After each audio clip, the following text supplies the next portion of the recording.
What's up, party people, and welcome to Countdown to Classic. This is a podcast that educates, informs, and gossips about the highly anticipated World of Warcraft Classic. Each week we discuss the news, hot button issues, and content of the upcoming Classic servers. I'm your host, Josh Corbett, and this is a show where it's not my opinion on World of Warcraft that counts, but yours. If you're new to the show, Countdown to Classic goes through your expert input on everything relating to the upcoming release of World of Warcraft Classic.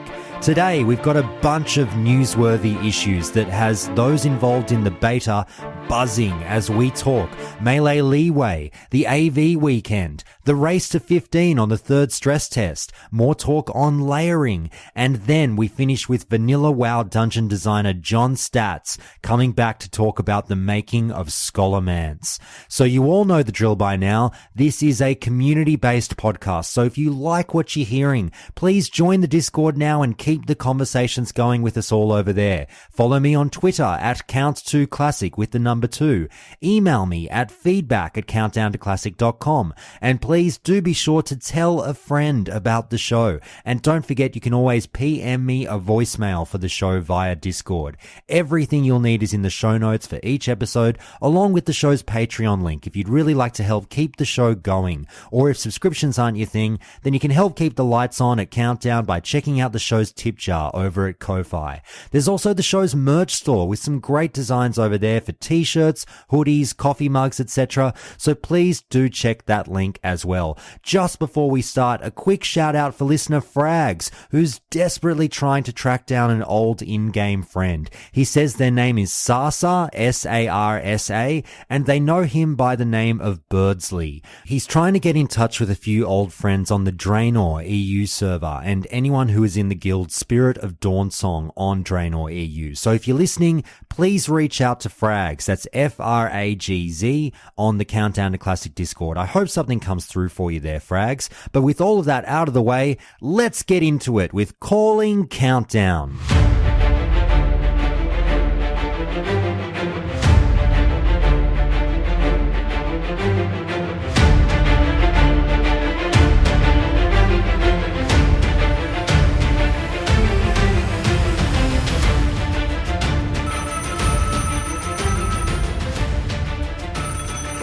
All right, it's time for another Countdown to Classic call, and I've got two of my favorites on the line talking about what has become a relatively important topic. Actually, you know what? Scratch the relatively. It's become an important topic flat out. Now, look, guys, I wanted to talk about this a couple of weeks ago, but with all the bugs that have been popping up in the beta, as you guys have heard me say on the show before, it's kind of like, well, Blizzard has been ironing them out for the most part. They've been addressing them. You know, that's what betas are for. We tell them what the problem is. They work on fixing it. And they've been doing a reasonably good job so far. However, there are some big ones out there that haven't been addressed yet. And I thought, I won't talk about it because they'll fix it. And here's one that they haven't fixed yet that people are growing more and more concerned about, and that is Melee. Sorry, I should say I was contacted by a listener lovingly this week saying, guys, so many people on the show say the word wrong. Melee, exactly right. Melee Leeway. Let's talk about it. And I've got Ayle here once again. Legend, how are you? Doing fantastic.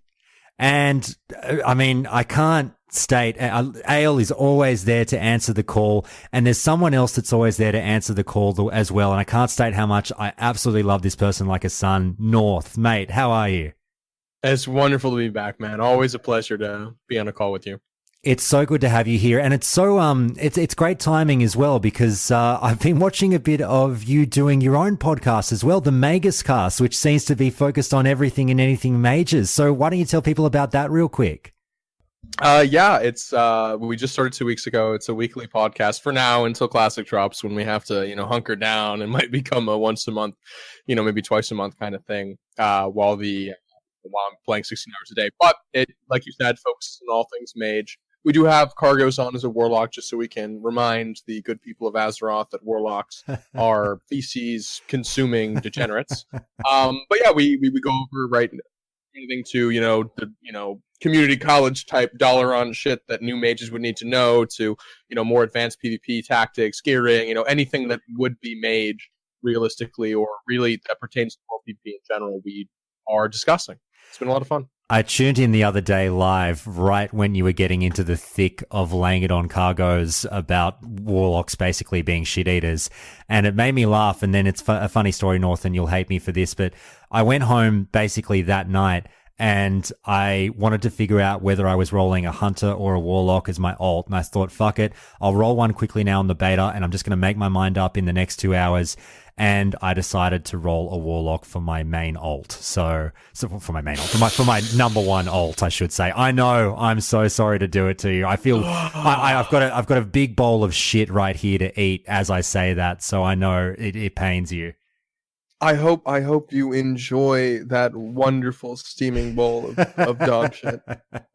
Anyway, Shadow Priest and warlock. I don't think it can get worse for a man. I know. I don't mind Shadow Priest. I don't mind Shadow Priest because Shadow Priest, right? Like there's not a lot of thought involved. I'm not gonna lie. I'm not gonna sit here and try and slob the knob of pressing like 3 spells in a rotation to kill mages, right? But there's, like you have to decide whether or not you're gonna spell things. The choice to leave shadow form. If you're tri-spec, it's actually a really involved spec in terms of, offense and defense and really your choices. I think Priest is one of the hardest classes and one of the best classes in the game when played optimally, even in a more shadow-focused spec, which is what the tri-spec is focused on. Warlock, however, is fucking terrible. I hate it. It's awful. Shit-eating troglodyte. Nah. We'll have to do a call sort of just focused on you and your hatred for warlocks one day. But anyway, guys, let's get into it. Let's talk about this very important topic of melee leeway. And as I said, it's come up in the last few weeks. People are worried. Why don't we just obviously, first of all, for everyone out there, if anyone's hearing this for the first term, let's define it. Now, I understand it to be basically that it extends, now you guys can explain it much better than me, but it extends the range within which you can hit people with a melee attack. And it's done so by basically movement or strafing. So North, I'll throw it to you first to kick us off, mate. Tell us if you want to extend upon that a little bit. Tell people exactly what melee leeway is and what your understanding is of what it was and what it is now. So my understanding of this mechanic, and I have a very particular one, so I'm often correcting people lately because I've done a lot of research here. I don't think it's accurate to call this leeway. Because while it could be, like there are similar mechanics in Warcraft that have sort of been called leeway, there was melee leeway in vanilla. This mechanic is not that mechanic. It is a similar one, but it's not the same one. So people often are saying, hey, there was melee. Like that's the argument I see the most on Twitch, on YouTube, on Reddit, when I see this brought up. And it's, there was melee leeway in vanilla. And people are right. There was. And the way that I can see that function is when someone walks into someone's base melee range and then walks out before a hit goes off, that hit has a little leeway to go off if it would have gone off while they're within 2.66 yards as they're exiting that base melee range. But it would never actually increase the melee range. So you see first hits against casters as they walk in, or rogues as they walk into a caster, or even warriors as they walk in to hit anyone. You never see movement from two parties causing an increase in attack or melee range. You only see it as that person is leaving the melee range. And so what we have here, the thing that most people are calling leeway, what I call the Cataclysm era based movement attack range increase. It's a really long and fucking convoluted. Yeah, that'd be a great acronym. I call it that. I call it that because I don't think it's leeway, based on what I've seen, and what it describes what it is. Right, when two people are moving in any way that is not backpedaling or RP walking. So even if they're jumping as well. So if you're jumping, strafing, moving forward, it does not cause you to, if both players have one of those active, right? Jumping, moving, forward, or strafing, they get a 2.66 yard increase on their melee. And part of the reason why I don't think that this is leeway is because you can see leeway function on top of it. And so if someone is then in that increased range, right, that 2.66 when both are moving, if they then exit that as a swing was about to go off, you have this ridiculous range that people see in clips on, on Twitch, on YouTube, that people post to Reddit, where people appear to be hit from 10, 12, 13 yards away. It's because they're walking out in the middle, and also some lag can factor in as well. But you get this combination. It's not just one part, right, going wrong. It's not, they just accidentally put in like 15 extra yards. It's a bunch of things working together. But this thing that we have is very much quick, concise, and no BS. Oops, sorry about that. Did you guys hear that? Yeah, was that perp split video? Sorry, I was just going to say, you might have heard a little bit of noise kicking because I was just trying to queue up to talk, piggyback off of what you're saying, North. There's a great video out there by Perplexity about it. It's a really quick, short, sharp, to the fucking point, amazing example of it. You guys saw that? Yep. Yes. 2 videos, and actually. I PM'd him afterwards, and I said, great video. I don't think this is Leeway, and I don't think you should call it Leeway because it I don't think that it is this. And there's a reason why you've never seen it and why you've never heard of it and why we can't see it in videos. If you look at videos from Vanilla through Wrath of the Lich King, you never see this kind of behavior with attacks. You cannot find it. Sometimes you can see something that looks like it when it's a little bit of like lag or desync, but you never see this kind of thing consistently until Cataclysm. All right. Now, Ayle, having heard everything that North just said in his fantastic opening salvo there, just to lightly throw you under the bus, Ayle, I contacted you about this call and said, hey, mate, I'm about to talk to North about Melee Leeway. Would you be interested? And what do you know, if anything, about Melee Leeway? And you wrote back to me and you said, everything. And I said, that's fucking great.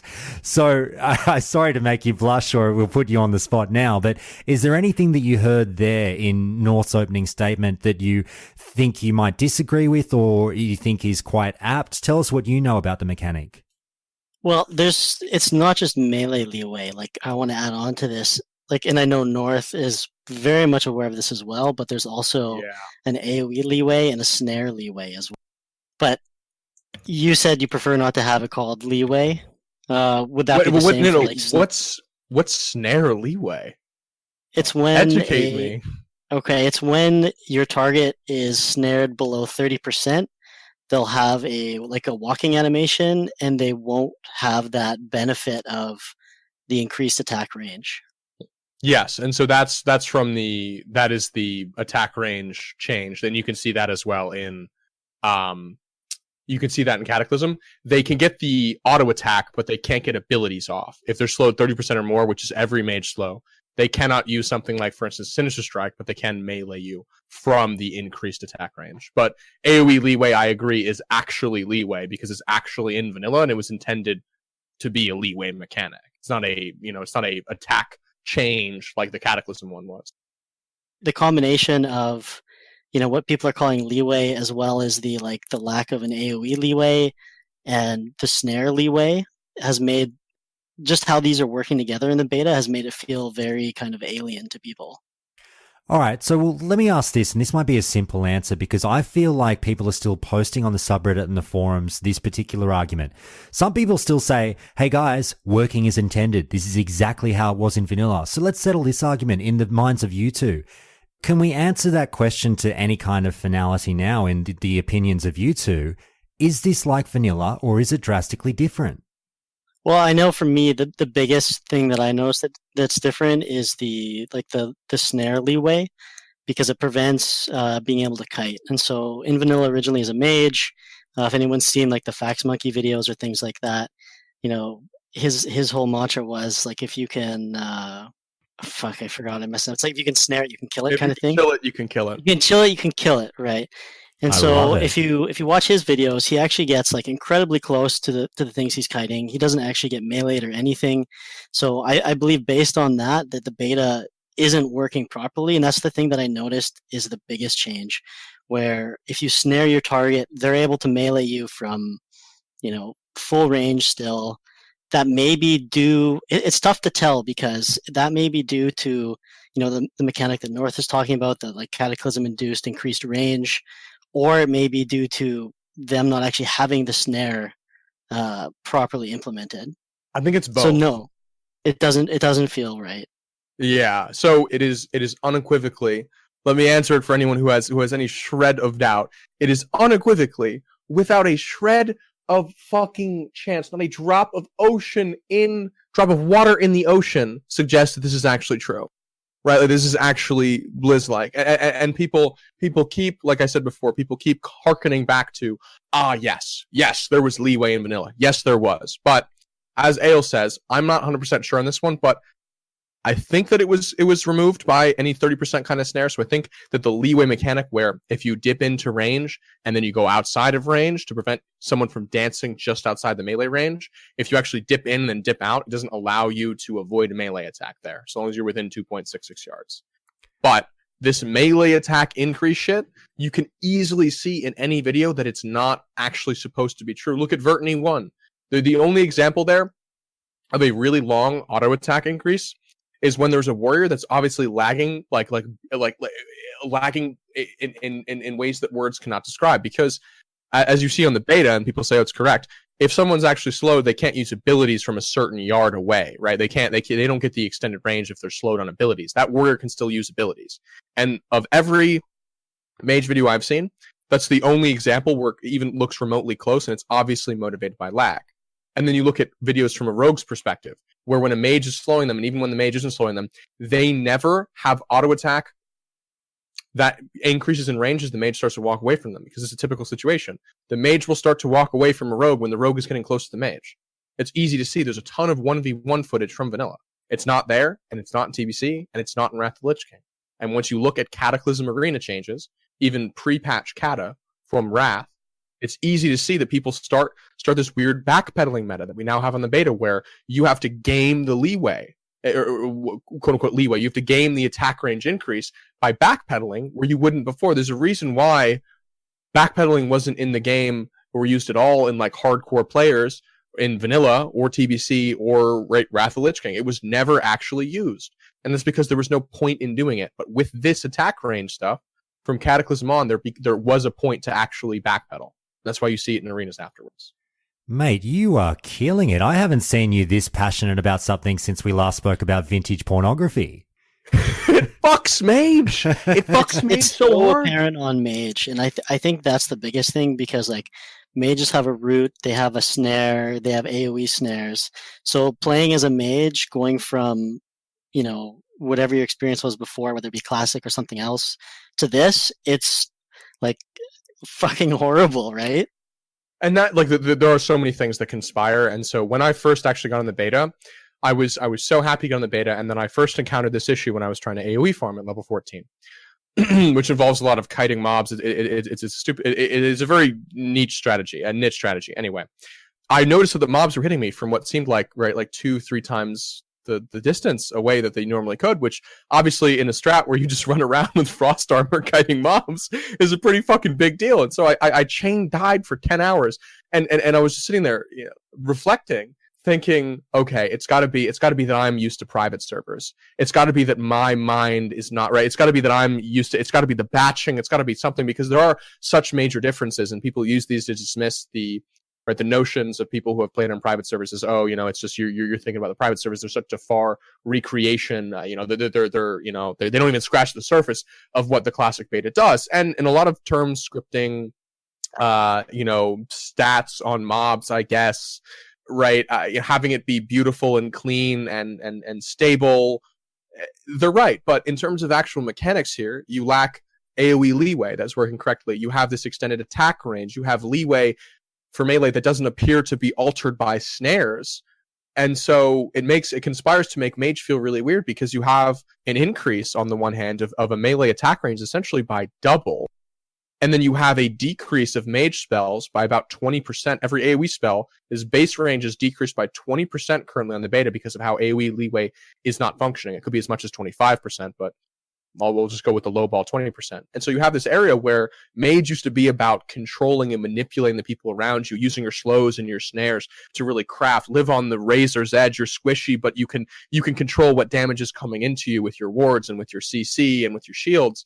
And now I feel like a ham-fisted barbarian mashing Cone of Cold as I stand on top of people, because the hitbox is wrong, because the leeway is wrong, because their attack ranges are wrong, and then so I have to just, you know, run in and just pray and backpedal out and pray that the Tauren can't execute me from 18 yards away. Now, I'm so glad. Sorry, go for it, Al. I just wanted to mention, I'm so glad you mentioned Cone of Cold, because once we're done on that, I want to quickly touch on the issues with Cone of Cold as well. But Ayle, go for it. Yeah, I just want to invite anybody to watch Fax Monkey's old video and just see how he maneuvers within that space when he's kiting mobs to see what the difference is. I'm actually working on a video in the beta, like a side-by-side comparison of, chilling a mob and snaring it, and then running in the same distance and manner that he does. And my initial tests have been like night and day. Like, he's able to slide past them in a much smaller range than I'm able to. So I'm currently working on something for that I'm going to want to try to draw as much attention to as possible, because this needs to be brought to their eyes as soon as possible. A point worth mentioning, and I'm not sure where it actually is in terms of the patch notes, but a point worth mentioning is that it says, and I'm not sure if this applies to text, but the 1.3 patch notes from World of Warcraft that mention AoE leeway says the following: spells in PvP now have a slight increase in range and area of effect when targets are moving. This should improve the overall usability of spells and ranged attacks. I'm pretty sure that's how it applies to PvP, and based on how we understand AoE leeway, that's not even accurate. It's not even just in PvP. It's for every spell against every mob.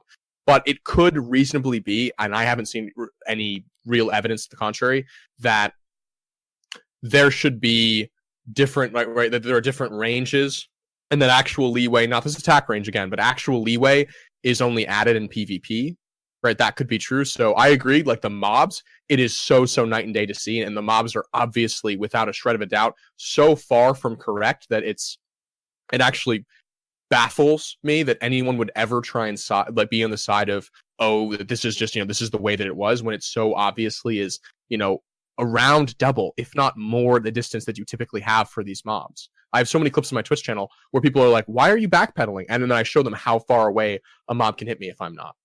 But I'm not sure if that's if it's only the mobs, or if the mobs aren't supposed to get leeway and then no one's supposed to get the attack range increase, or if both are supposed to get leeway. I'm not really sure how it is on that, and I haven't really heard anyone definitively come in either camp. And see, I think that's where the issue lies. Is I think there's actually multiple things wrong with it, so it's really hard for people to nail down exactly what happens, because when there's multiple issues laying over each other, it causes a lot of misinformation and issues.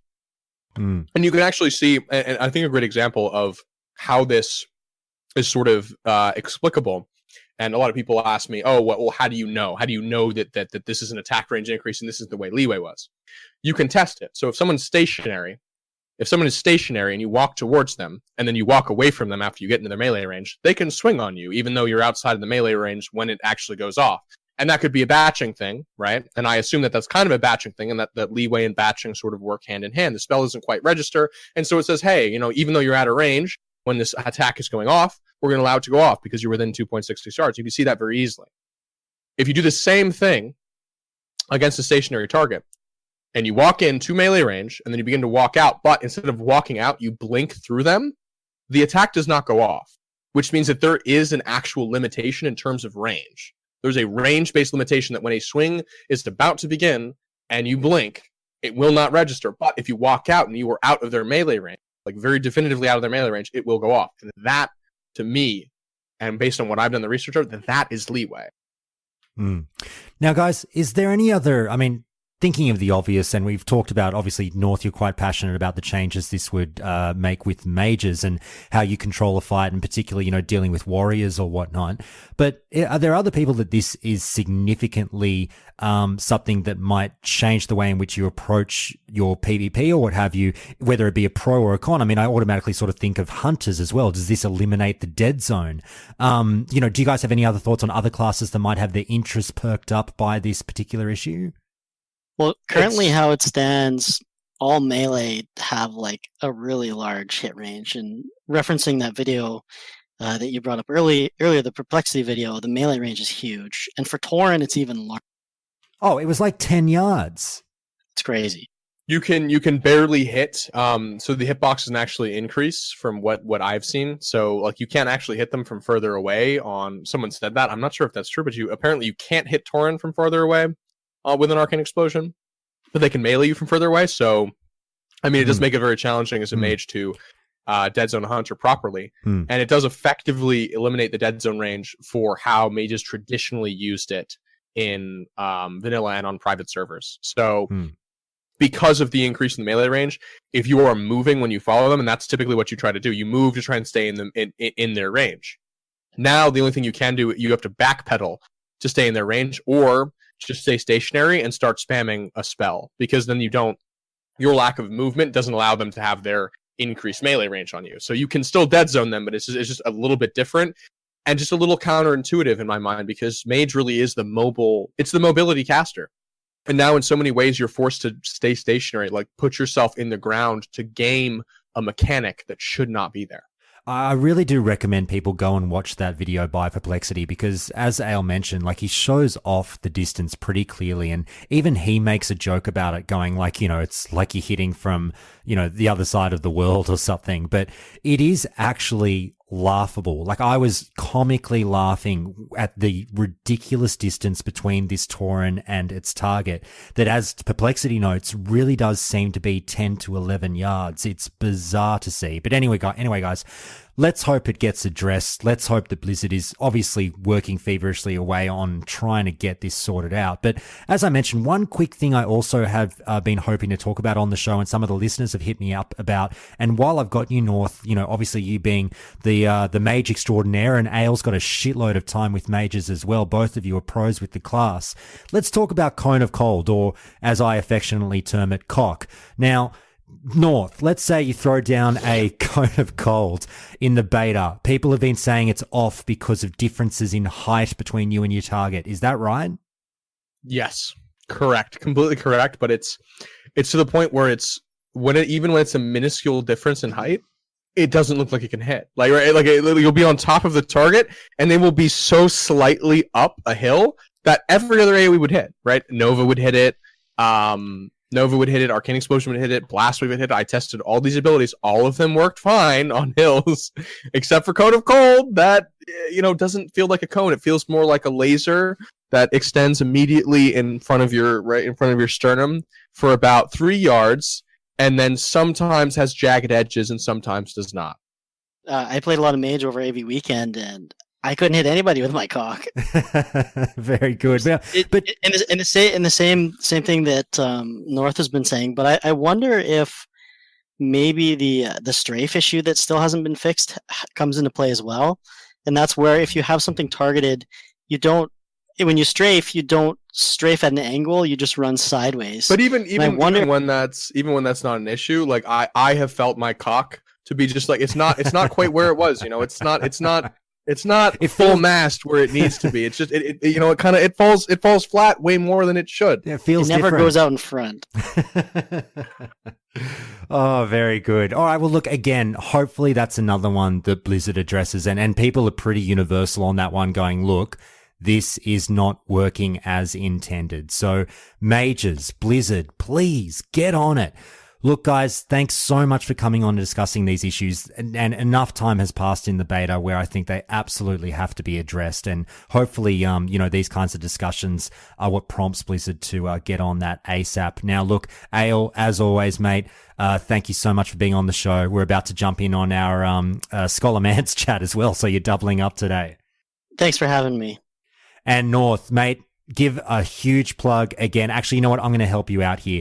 Everybody, as you've just heard on this call, if it wasn't bleedingly fucking obvious, North knows his shit. It is very refreshing, I can assure you, for many of you, to have a podcast come along where, unlike this one, the host really fucking knows what he's talking about, and North knows his stuff about mages and happily discusses it on Magus Cast. So North, tell the good people again where and when they can find you. Sundays, we haven't nailed down a time quite yet. This next one is going to be at 1 p.m. EST. We might stick to that time. I want it to be Euro-friendly, but you are far, far too kind. I hope I can live up to those wonderful words. Thanks so much for having me, man. It's always a wonderful time. I appreciate the opportunity to scream and yell about the issues currently facing Mage in the beta. And you can find that on my YouTube. If you go to YouTube for past ones at just North the Mage, but it'll be airing live on Sundays on my Twitch channel at twitch.tv/North the Mage. All right, emergency edit. Ayle, I have just checked back in with you after a few hours after our last call, and you've got something interesting to add. What did you find out with Lokth while you guys were testing away? First, I found out he's shit at duels. He's out of practice. I beat him down super Hey, hard. I won the first one, mate. I won the first one. No, we actually came up with what we think is a pretty definitive test for Leeway. His scattershot range is 21 yards. So he goes out to max scattershot range. My shock range is only 20 yards, so I can't shock him at max range. We discovered that Leeway is actually implemented for spells as well. So for both moving, the range of spells increases by each of us 1 yard. So I'm actually able to shock him when he's out of shock range. Only if we're moving. Yeah. Obviously only for instance as well if you're moving while casting. Yes, of course. And, I used shock to test. I do have some clips I'll post. So that was the first thing, is that we discovered that it works for spells. I wasn't sure if people knew that or not, but that's a revelation. And the second one is that I'd said earlier that the Leeway while snared is not implemented. And what that means is if your target is snared above 30%, it removes the Leeway benefit. So that increased range is removed if you snare your target. And this allows you to slow people in PvP, slow mobs in PvE, basically run away from stuff to prevent them from hitting you. Lokth snared me, went out to max range. We did the test again and I couldn't hit him. So that seems to be implemented now. Very interesting. Now, Lokth, can you confirm that you are the world's worst duelist, even though I lost to you? I can indeed confirm that you are the world's worst duelist, Josh. Yeah. Very good. Lokth, just real quick, off of what Ayle said, any revelations or surprises from you from seeing what you guys did? No real revelations for me, mostly because I'm a range class, so it doesn't affect me too much other than when I'm trying to run the hell away. I did learn that backpedaling is actually the right solution, though, which is kind of weird to say, because the melee Leeway doesn't seem to apply if you backpedal away from a situation. There you go, everyone. Keep that backpedal keybound for now. So there you go. All right, guys, thanks so much for adding that in. I really appreciate it. No worries. No problem. This week on my other podcast, The Cinephiles, we cover 1991's Silence of the Lambs. But wouldn't the direction be, hey, nobody go near his face? I think as opposed to boxing him but up like Con that. Air, he might be a spitter or a shitter. But he can still spit through the fucking mask. No way. No, you can't even pucker. You could hock a magic loogie through that bad boy. Look, now, don't ask how I know, but you can't. It's not a sex thing, but don't ask how I know. If you'd like to hear more from the Cinephiles, then please do log on to cinephiles.com. That's SINNERFILES. Or search for the Cinephiles on iTunes, Spotify, or wherever you get your podcasts from. But now, let's get back to Countdown.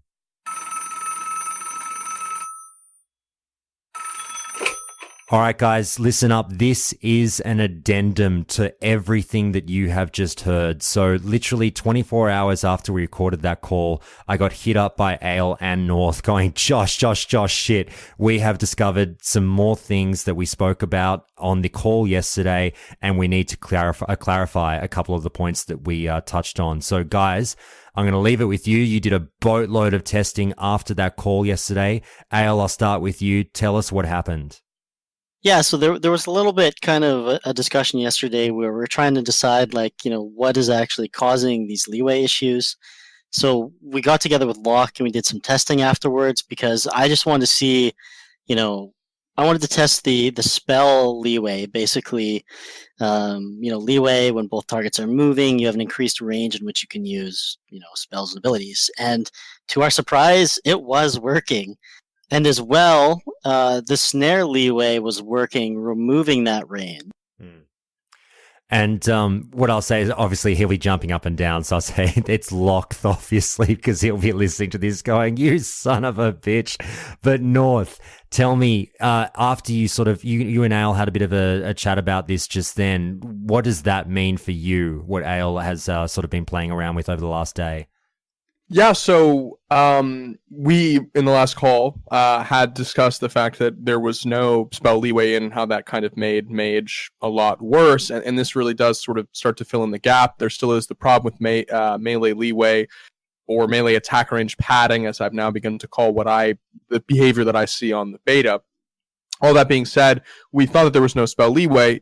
Ayle went and tested it. It was based on that testing, actually, because I had seen it 2 weeks prior, and it wasn't working at all. So when I moved with another person moving, I didn't get increased range on any of my abilities, my fire blasts, right, my counter spells. And so I figured, well, it's working now. I might as well go test everything. And lo and behold, AoE leeway that I'd been complaining about just last night, not being in the game, adding an additional 2 yards whenever you're moving to all of your AoE spells, is now in the game again. And I posted a thread to Reddit, and I was really, really happy. So maybe the sky isn't falling.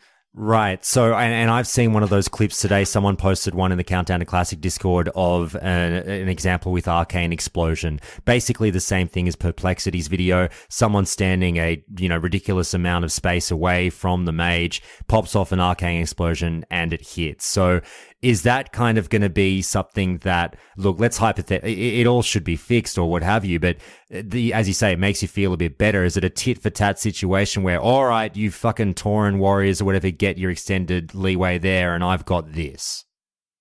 No, crucially no. So, right, we made the distinction previously, and I was really long-winded in it. There is a difference between what is melee leeway and what is this extended attack range nonsense.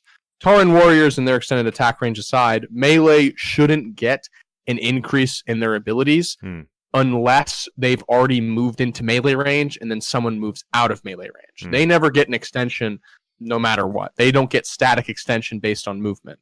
Mages and everyone with an AoE ability, you do actually get an extension because there's no way of having a lag compensation mechanic on any spell. So if someone is moving just outside of range of you, right, they added extra yards while you were moving just to make it so that it was easier to hit those abilities and make them more usable. That patch note is in patch 1.3.0 of Vanilla World of Warcraft. So it's documented there, and you actually see in patch 2.3 as well, they discuss the increased AoE radius that was removed from when you jump. They removed it then from jumping, so you no longer got it from jumping. But in my video and on the Reddit thread, I do use jumping to actually show what had happened. So it's not they get this leeway, so we need more leeway. Leeway should exist. It's just that this extended ridiculousness is a bit of a compounding of several mechanics, one of which, the melee attack range padding, should not be in the game from the research that I've done. All right. Now, is there anything else between the two of you that you guys found out after the call that you didn't know before that you know now? No, I think that pretty much surmises, at least for me, what the additional things that I learned. Essentially, spell leeway's in the game now. AoE leeway is back in the game, which is great for mages, fantastic for every spellcaster. Everyone should want the game to be how it was and functioning in a way that makes sense, and this is a step in the right direction. All right. Ayle, that's a pretty good summary. Yeah, I couldn't say it better myself. Fantastic. All right, guys. Well, now that we've cleaned that one up, I mentioned to you that I wanted to talk to you two fine gentlemen about another topic that has really boiled to the surface over the last week or so. Now, look, not to say it wasn't a controversial topic before, it was, but now that we've had more time with the beta and actually seeing how it's being implemented in the game, let's talk a bit more about layering. Now, look, I've published another call in this episode about exactly what layering is, but the show has been somewhat not hesitant, but we haven't really gone into what people's thoughts are on it yet because we haven't really seen what it is. Well, guess what? Now we fucking have, and people are losing their minds. There's always going to be two sides of the argument to this one, and I'll preface this, guys, with please don't tear your hair out thinking that, oh my god, here comes the sky is falling anti-layering conversation. Yes, we might hit on some negative points about layering in this chat, but it's always, it almost goes without saying, the preface where you say, it's the best of many bad solutions, and people are saying, no, it's not, you shouldn't have any, and I'm still in that camp. I don't think we should have any of this stuff. I want to queue up for 2 hours to get in the game and play it as it was. I'm with you people, but obviously a lot of people say, look, It's a necessary evil out of many of the necessary evil options. So there, we've said that. It's out of the way. Let's get into what you guys think of it. North, I'm going to start with you because I think you're going to be the feistiest here. So I've seen the clips. And I'm going to immediately disagree with you. Yeah, exactly. I do not think that is the best of all the bad solutions. I agree that we do need a best of all bad solutions. I agree that that is a necessary thing, and it does differ from yours. So I really want to be clear about what I think. I don't think that the queues are the best options, and a lot of people throw server merges out there as well as, have these groups of servers predestined to merge and then merge them afterwards. I think that also is a very, very bad solution. Layering, I don't think, though, is the best of these bad solutions because you have the problem that it extends to later zones that aren't actually occupied by many more people, so you create many more instances of a endgame zone that otherwise wouldn't be there. That being said, if you have a shit ton of servers, you create the same problem, right? If you actually have a shit ton of servers that would later merge, you also have, say 40 people per server in then the end game where it would be 120 people and then 4 or 3 layers, right? So you'd end up doing the same thing. There still is that many resources and they eventually be merged. So in my mind, there does need to be a solution to the population problem. And at BlizzCon, we really had that discussed in terms of why they wanted to use sharding.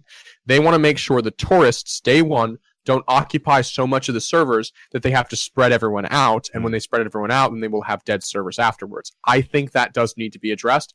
And I think when people say, we'll just have no solution, we'll have it be vanilla-like, I think that that's a little short-sighted considering that there was a problem of dead servers even on vanilla itself to the point where they needed to introduce cross-roam BGs because so many servers couldn't actually get BG pops. And so at the end of the day, I think the best solution is sharding. I don't think layering creates these problems for later zones. I think if you shard only the first few zones, the non-contested zones, and then beyond that, you just let everyone have let everyone have it be a shit show, right? Past Barrens, past Westfall, past Loch Manan. Maybe you can go a bit further. Maybe you can go to the zone after that, right? Have Stone Talon or Red Ridge or Loch Manan. And wetlands also sharded, but then the zones after that, don't let Arathi, don't let Hinterlands, don't let STV, right? We need to preserve some zones, don't let Duskwood, right? But you need to have a line there. In my mind, having layering, the worst thing about it is it creates more of these phases in zones that don't even need it. Right.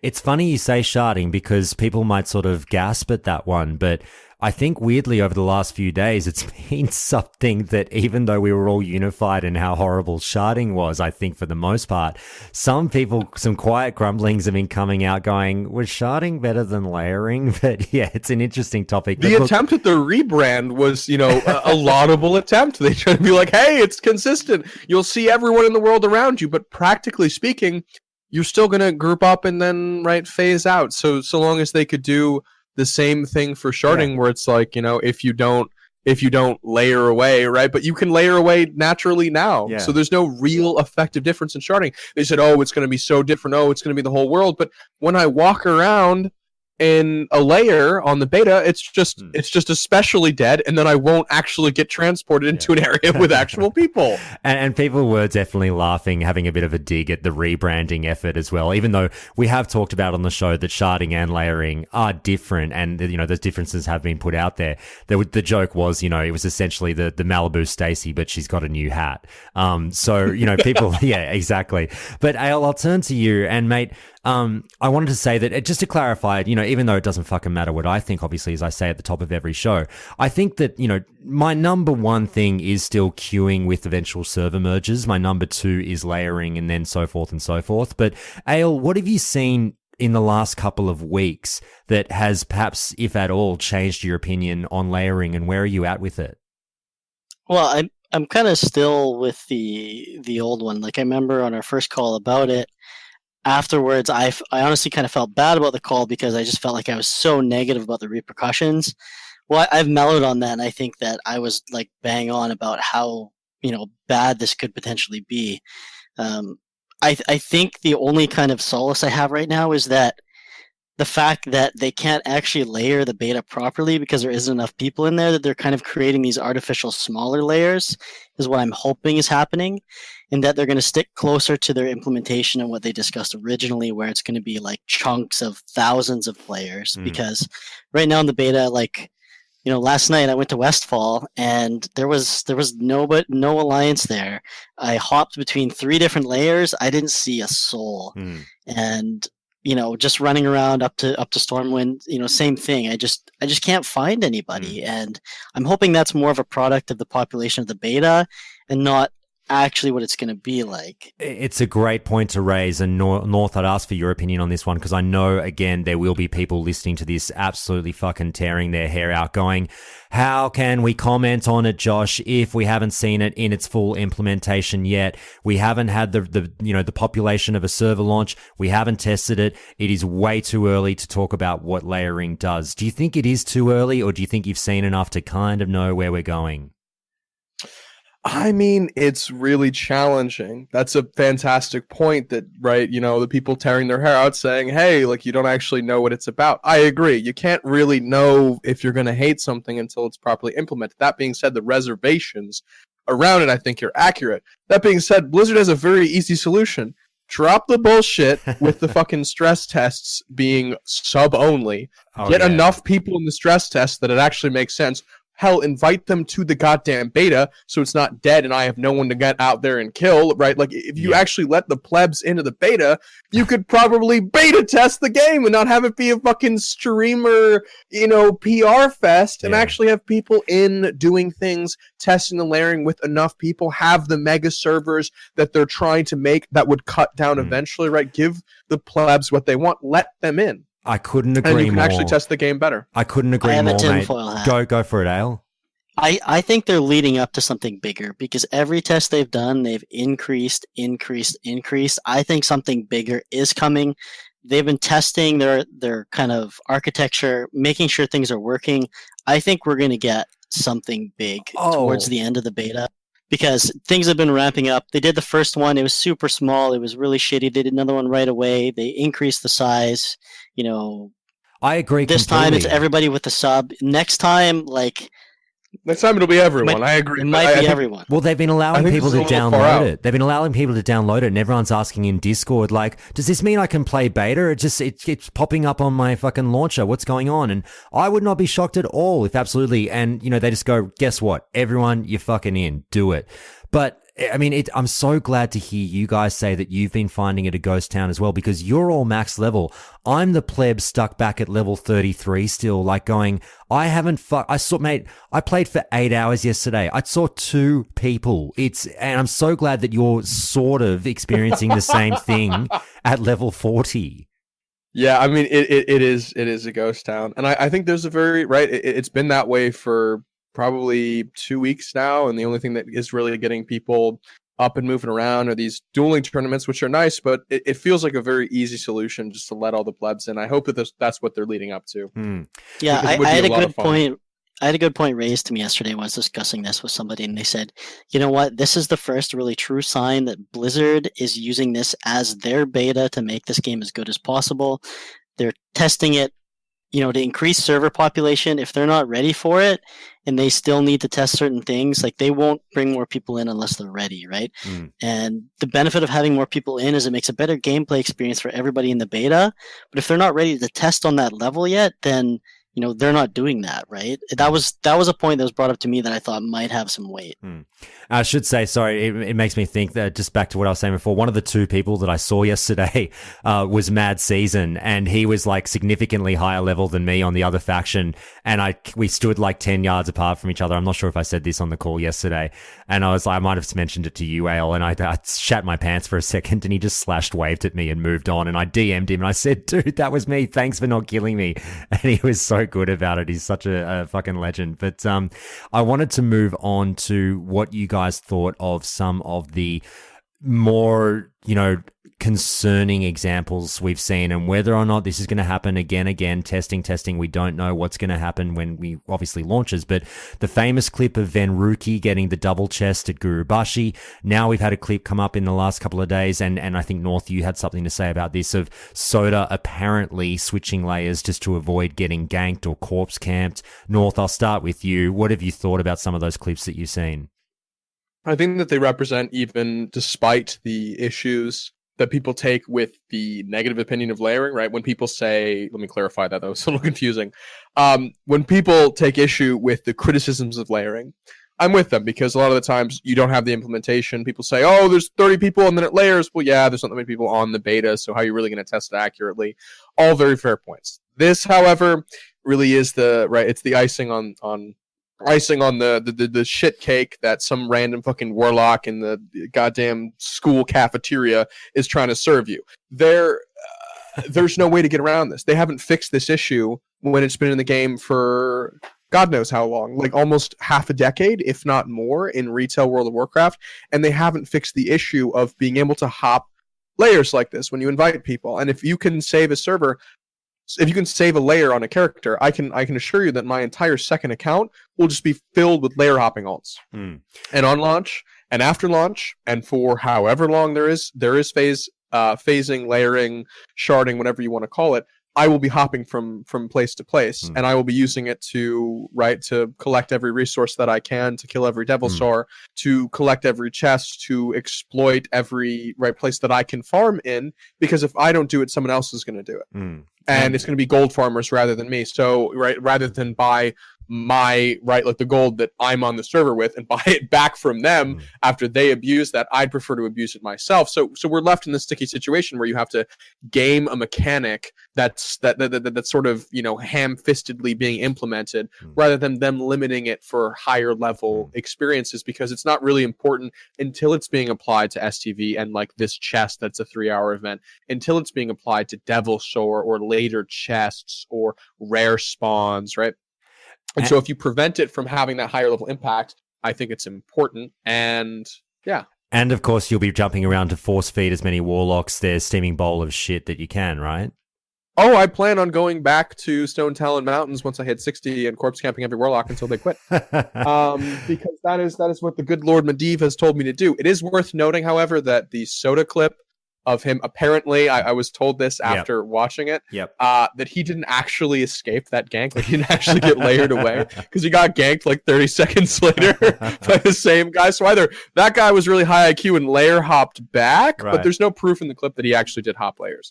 We need to register layeringfails.com, but we'll get on that soon. Ayle, anything that you've seen in any of these clips that really causes concern for you? Well, of course, all of them cause big concern.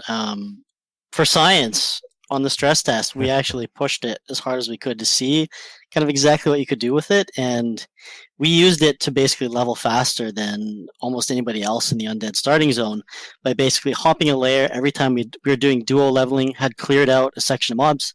We'd hop a layer, clear that out, hop another layer, clear that out, and we're able to actually push ahead of the group because we're killing mobs in the area that nobody was in. So that's kind of like the big concern, fully, personified for everybody, is that you'll be able to, gain resources if you know how to game the system at a much higher rate than anyone else can, or maybe are even aware of. Now, I think, like I said, this really depends on implementation, because the only reason this is possible is because there isn't a shit ton of people in those layers you're hopping to. So if I'm hopping to that other layer and it's also full of people, the reason that this is a big deal is that those resources aren't being competed over in that other layer, so we're able to go back and forth. If Venruki swaps to that other arena and he's surrounded by 20 other people, he gets splatted and it doesn't matter. It's like, oh, that was dumb, I shouldn't have done that, right? But no, because it's empty, because there's nobody, there's not people on the layers where they're testing, it seems really overpowered. So that's, like I said, that's what I'm really hoping, is that this is a product of lack of people, and it's not going to be like this on live. Like that's my only hope. But if it's not, and it is like it is in the beta, it's going to be a huge problem until it's removed. All right, guys. Well, thanks so much for sounding off on that. Is there anything, North, last chance, anything else you have to get in? Layering's down on the ground. We've just beaten the shit out of it. It's bleeding. Do you want to get one last kick in, or are you pretty much all good? I mean, the last kick really will be how bad this will be for casuals optically, right? Because what it's going to do, even if it evens out the layering, right? If there still are a few thousand people on it, what it's going to do, it's going to make the rich richer. The people who are these hyper power gamers on launch are going to have access to potentially, right? If you've got 7 layers in a server, which seems ridiculous, there's probably not going to be 21,000 people on the server. But if you have, say, 4 layers, 5 layers in a server on launch, say you're on the streamer server, you have access to 5 times as many resources in a way that's not that difficult from what we've seen. They haven't made it challenging to hop layers.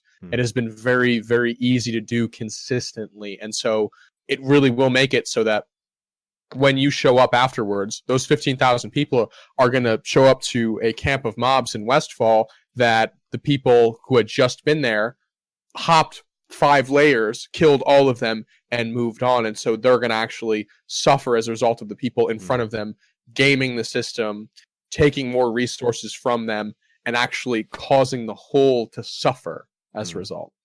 Well, time will tell, boys, what happens from here. Obviously, as I said, I'll really stress again, we don't know exactly what's to come. We'll wait and see upon launch.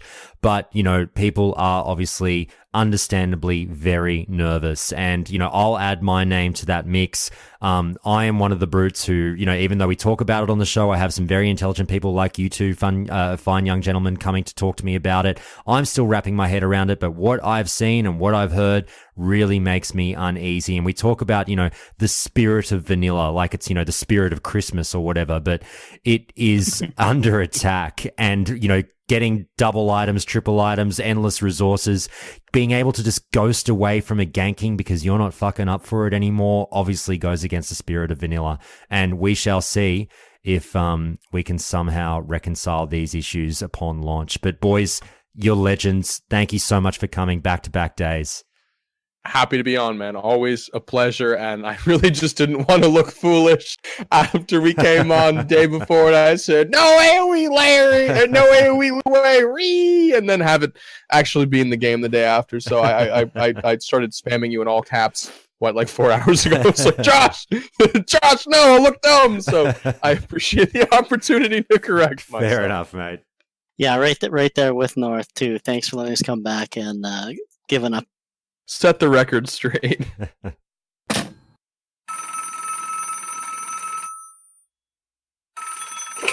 All right, it's time for another Countdown to Classic call, and I welcome you to Countdown to Layering, the show all about layering that talks about nothing but layering. Here we are, yet again, talking about this topic, and obviously some of the listeners have been giving me some sort of friendly elbows in the ribs, going like, wow, Josh, you really talk about layering a lot on the show, but it's important that we figure out exactly what it is, as many people are still trying to get their grasp on it. Now, I know a lot of you are rolling your eyes right now going, fucking Josh, we get it. We know what it is. But here's what happened. As many of you regular listeners know, we had an initial explanation of layering on the show. And then from that, a person who works in the IT industry, our friend Linkson, heard that while driving around and flipped out and said, that's not what it is, and felt the need to call in and clarify a few points. And that was great. We got there. And then we joked around with Linkson saying, you know what? Someone's probably going to listen to this call who knows even more than you and say, this is bullshit. And they'll want to explain it even further. And we had a laugh. And then that's exactly what happened. And so we have someone on the line now who is, Linkson said and to be fair to Linkson, he clarified many times. He said, look, I just work in security. I'm sure there's many people who listen to the show who will know more about this than me. So if anyone wants to correct me, feel free to do so. And now here we are with Dasmowenator. How are you? Good. Thanks for having me. My pleasure. Now, mate, what I'll do is, first of all, I'll get you to just tell us a little bit about who you are and what you do, and why you're the best person to basically comment on layering. Oh boy, that's a tall order. Best person. Well, I work for AWS, which for those of you who don't know, it stands for Amazon Web Services, and that's basically Amazon's cloud services division. And that was the first, and I believe is still the largest cloud services provider in the world.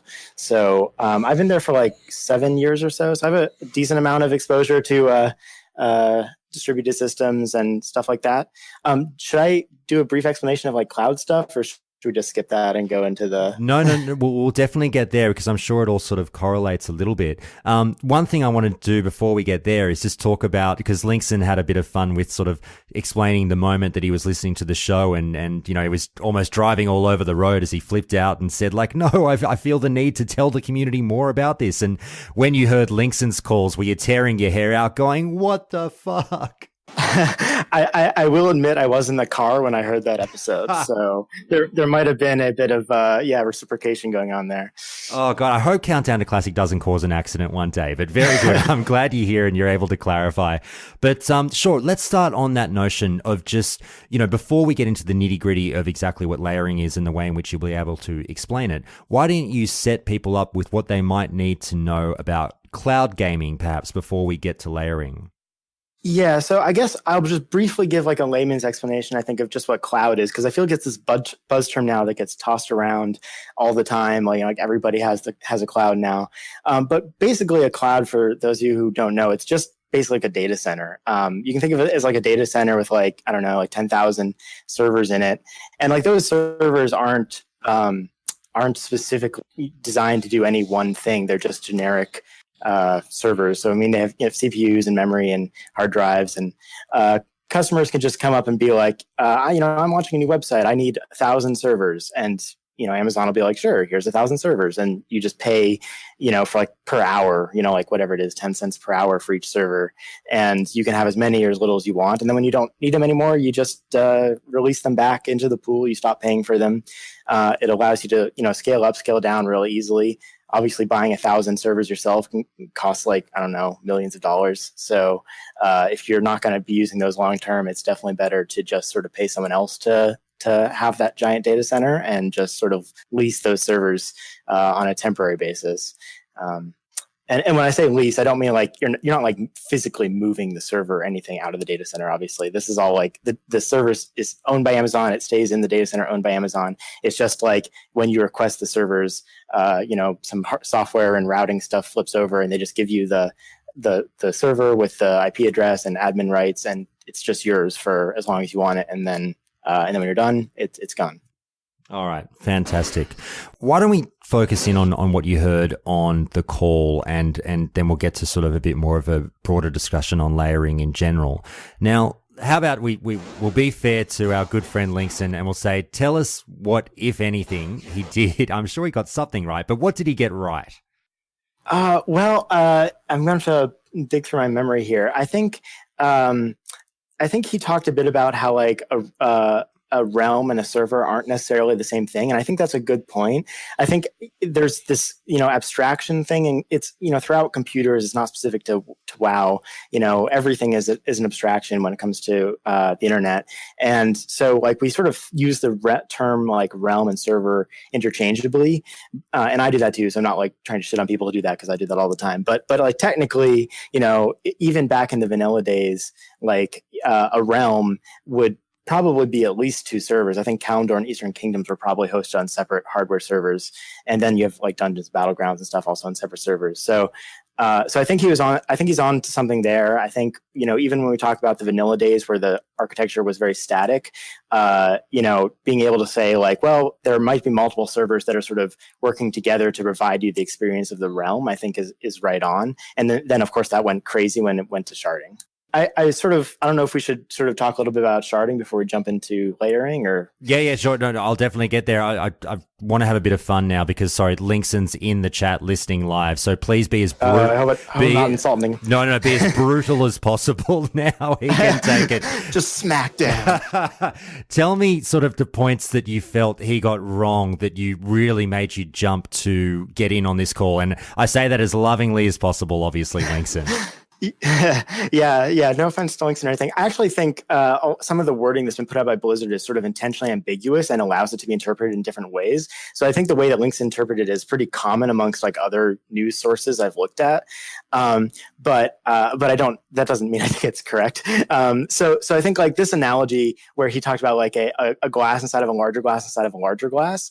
I think if you actually think of the ramifications of what that will mean, I don't think it makes sense from either like the player's perspective or from Blizzard's perspective, right? Because like the goal with if you think about like modern computers, I mean, I guess I'd say back in the day when like vanilla was released, like you sort of had whatever the number of servers was per realm, whether it was 1 or 2 or 3, it was a set number and it just stayed that, you know, and that's why you had queues, right? Is because once you got over a certain limit, you just couldn't handle anymore. They would just have to queue up. You couldn't like scale up or down.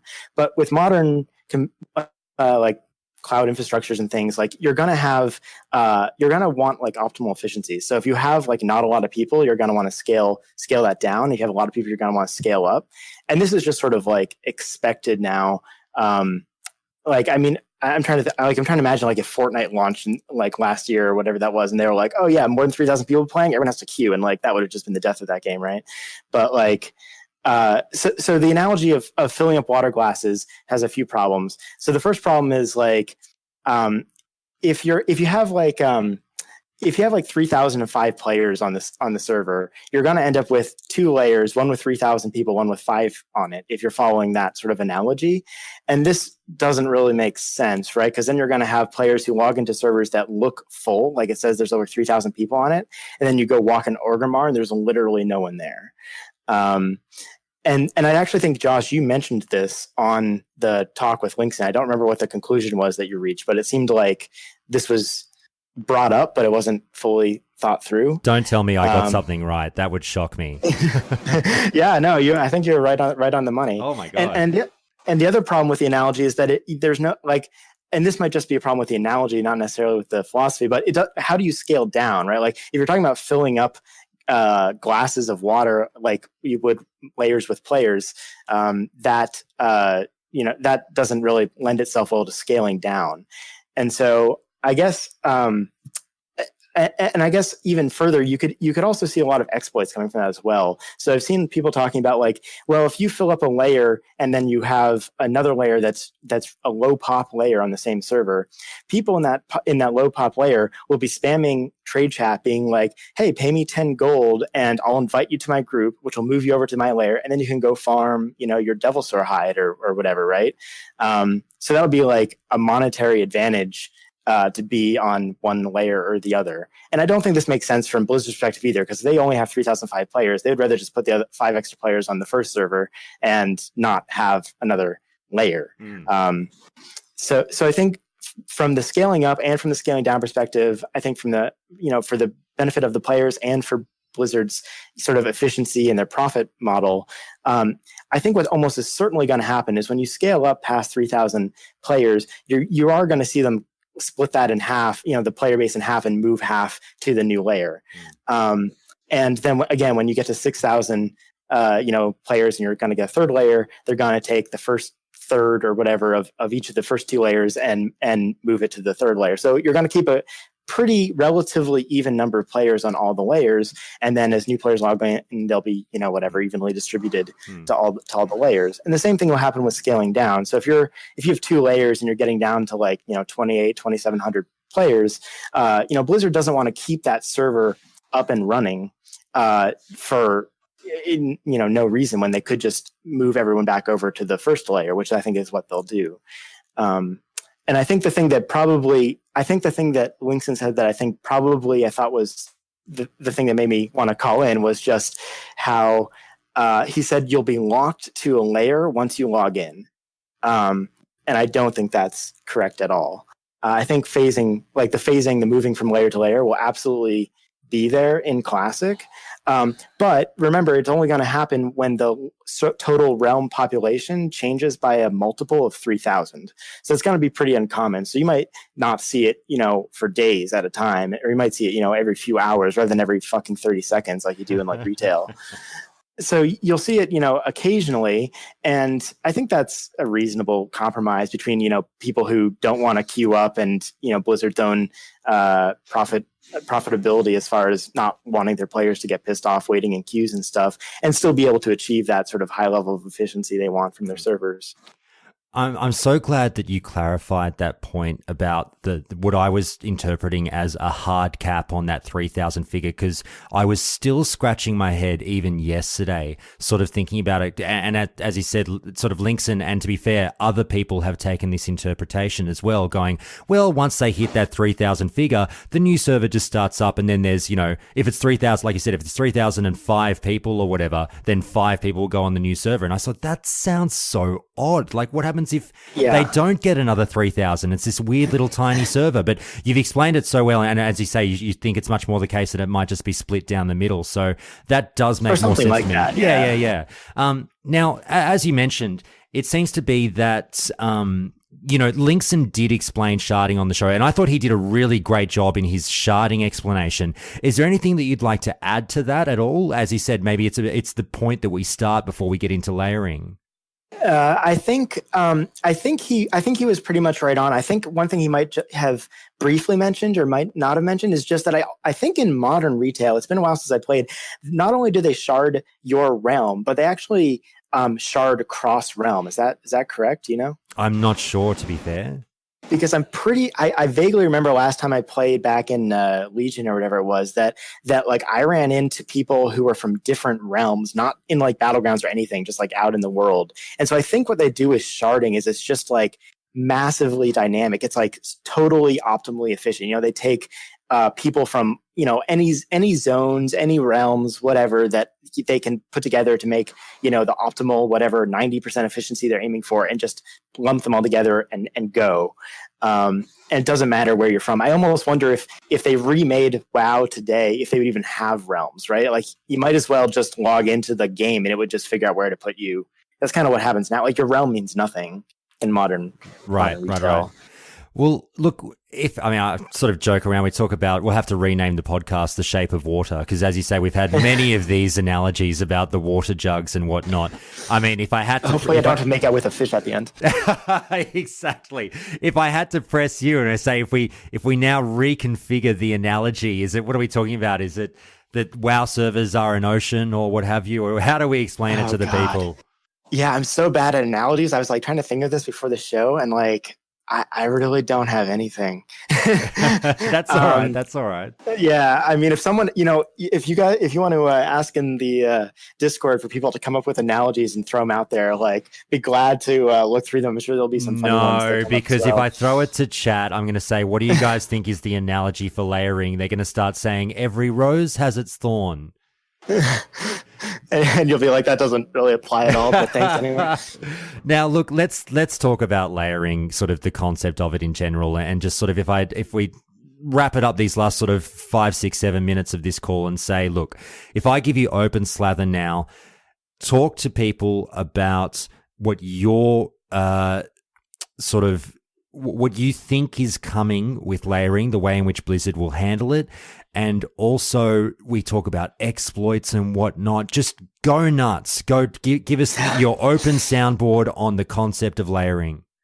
Yeah. So I guess I would say it seems like, layering seems like it's just trying to be a compromise between like, the funny thing with sharding is that it actually kind of seems ingenious because it's so freaking optimally efficient. It's just that it also totally ruins the gameplay, which is kind of an unfortunate side effect that they probably should have looked into a bit more before they implemented it. But it seems like layering is kind of an attempt to take sharding and just tone it way back, but still try to achieve like broadly the same goals. And so, rather than prioritizing efficiency, I mean, they're still going to be sort of prioritizing efficiency, but I think their first priority will be making sure that there's the correct number of people on a layer, and that they can scale up and they can scale down. I think that's the main goal, is being able to scale up and scale down. And efficiency is kind of there, but not nearly to the same extent that it would be with sharding. And like I said, I think you'll see phasing. I know, I think Linkson was saying when you showed him the video of the phasing that he thought it was a bug. And I mean, of course, that's possible. I don't, this is all just sort of educated guesswork on my part. But I think the phasing is not a bug. I think it might still be a bit of a work in progress, but I think it will be there. It'll just be very, very uncommon. It won't be nearly aggressive as what you see in modern day WoW. And I think actually in particular, one thing I should probably talk about, just because I think the Discord will tear me a new one if I don't, is that I think the wording that I've heard on, I don't know if it came from Blizzard directly or if it's just what's been like paraphrased on all these like news sites like Wowhead and stuff, but the phrasing I keep hearing is like, you can only change layers by entering a group, or by logging off and logging back on, I guess. And that phrasing, I think, is a little bit ambiguous, but I don't think it means that you can just never change layers except for joining a group. I think it means you as a player cannot change your layer the way you can with a shard. Like with a shard, you can just walk in and out of a zone until you end up in the shard that you want.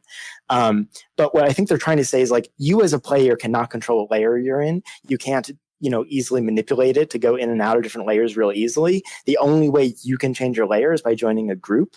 But that doesn't mean Blizzard won't move you to a new layer when they need to. I don't think they're going to wait around. If they're scaling back down their layer and you're the last person on that layer, I don't think they're going to wait around for hours or, potentially if you're really hardcore marathoning it, days, for you to log off so that they can shut down that layer, costing them, tens of thousands of dollars for no reason. So I just think it's just not realistic to think that like they'll just wait for everyone to log off of a layer before they scale down. Of course they won't do that. That's a huge monetary loss for them. And so they're if anything, they're going to be more aggressive about scaling down than they are about scaling up, because scaling up is just about meeting customer demand. And that's sort of a fungible concept. But when it comes to scaling down, like they want to scale down to the minimum number of servers they need to handle the load and no more, because every other server you have after that point is just money down the drain, and they aren't cheap. Absolutely. Now, I can't wait to go through that again when I listen back to this, because you are tearing it up at a machine gun. Sorry if I'm talking too fast. No. It's amazing. I love it because I get the same way when I'm at work sometimes and I'm going really nuts on something that I'm passionate about. But like, you are absolutely being very succinct in the way you're putting it forward. But the problem is because I'm so like, the lack of proficiency with tech on my end, it flies over my head. But trust me, like it's the same with Linkson. When I listen to it a second time, I go, now it makes sense. But I'll give you this one last opportunity, my final question as we wrap it up. So sort of speak now or forever hold your silence on this concept of layering. Are you for or against it? Yeah, I think people are probably gonna rip me a new one for this, but I'm for it. I actually like I sort of said a minute ago, I actually thought sort of the philosophy behind even like sharding was pretty ingenious. It's just a horrible implementation. And maybe this is just my background in like cloud services coming in, because I'm always kind of driving for like optimal efficiency in my own job as well, and like optimal scalability and stuff like that. So seeing them try to not have queues in a game that's coming out in 2019, I think is totally reasonable and probably necessary. And I don't want to wait in queues. I mean, I played back in vanilla. I remember I'd wait in queue like one time for like 2.5 hours to get in. And like, that's fine when you're in like middle school and you have nothing to do. But like, I have a life now. Like 2.5 hours is the amount of free time I have on the weekend. So if that's my queue time, I'm just not playing. So I'm definitely for it as long as it's done well. Like if I see more than one phase every like 2 hours, I'll be pretty pissed off. But like if I can get one phase per 2 hours to get a good experience, I'm okay with that. Like any more than that is pushing it. Okay. Well, look, Dasmowenator, thank you so much for coming on and providing this further clarification. Now, we've joked about this before, and I want to keep going with it. It's one of those things where I think we're going to get to the point where maybe one of these days, one of the people who like invented the internet will be driving along and listening to Countdown to Classic and hear this call and go, what the fuck? And then they'll call in to give even further clarification. That'd be hilarious. But yes, absolutely. Thank you so much, mate. I really do appreciate it. And yeah, thanks for having me on. Thanks for being gentle for my first time. I appreciate it. I appreciate the roses you brought me as well. Very nice. Hey, look, I'm tender, I'm loving, I'm caring. It's the least I could do. No, thank you so much for calling in, mate. And look, we'll have to speak to you again sometime. This was a lot of fun. Yeah, thank you. Definitely.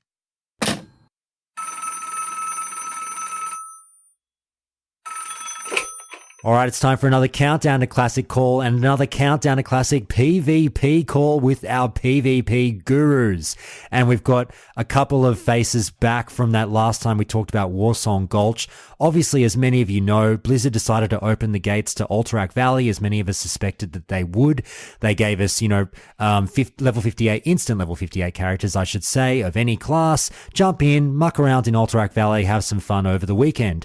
I did it, the guys on this call did it, and we're looking forward to telling you about some of our experiences and things that we noticed, both beta testing wise and just fun wise. So let's introduce everyone.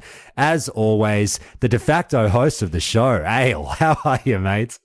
Oh, just, basking in all this glory. The name recognition is outrageous. I love it. It's so good to see. You saw on that last call, which I don't know what order they'll be played in, but someone was saying, I can't believe I'm speaking with Ayle. This is amazing.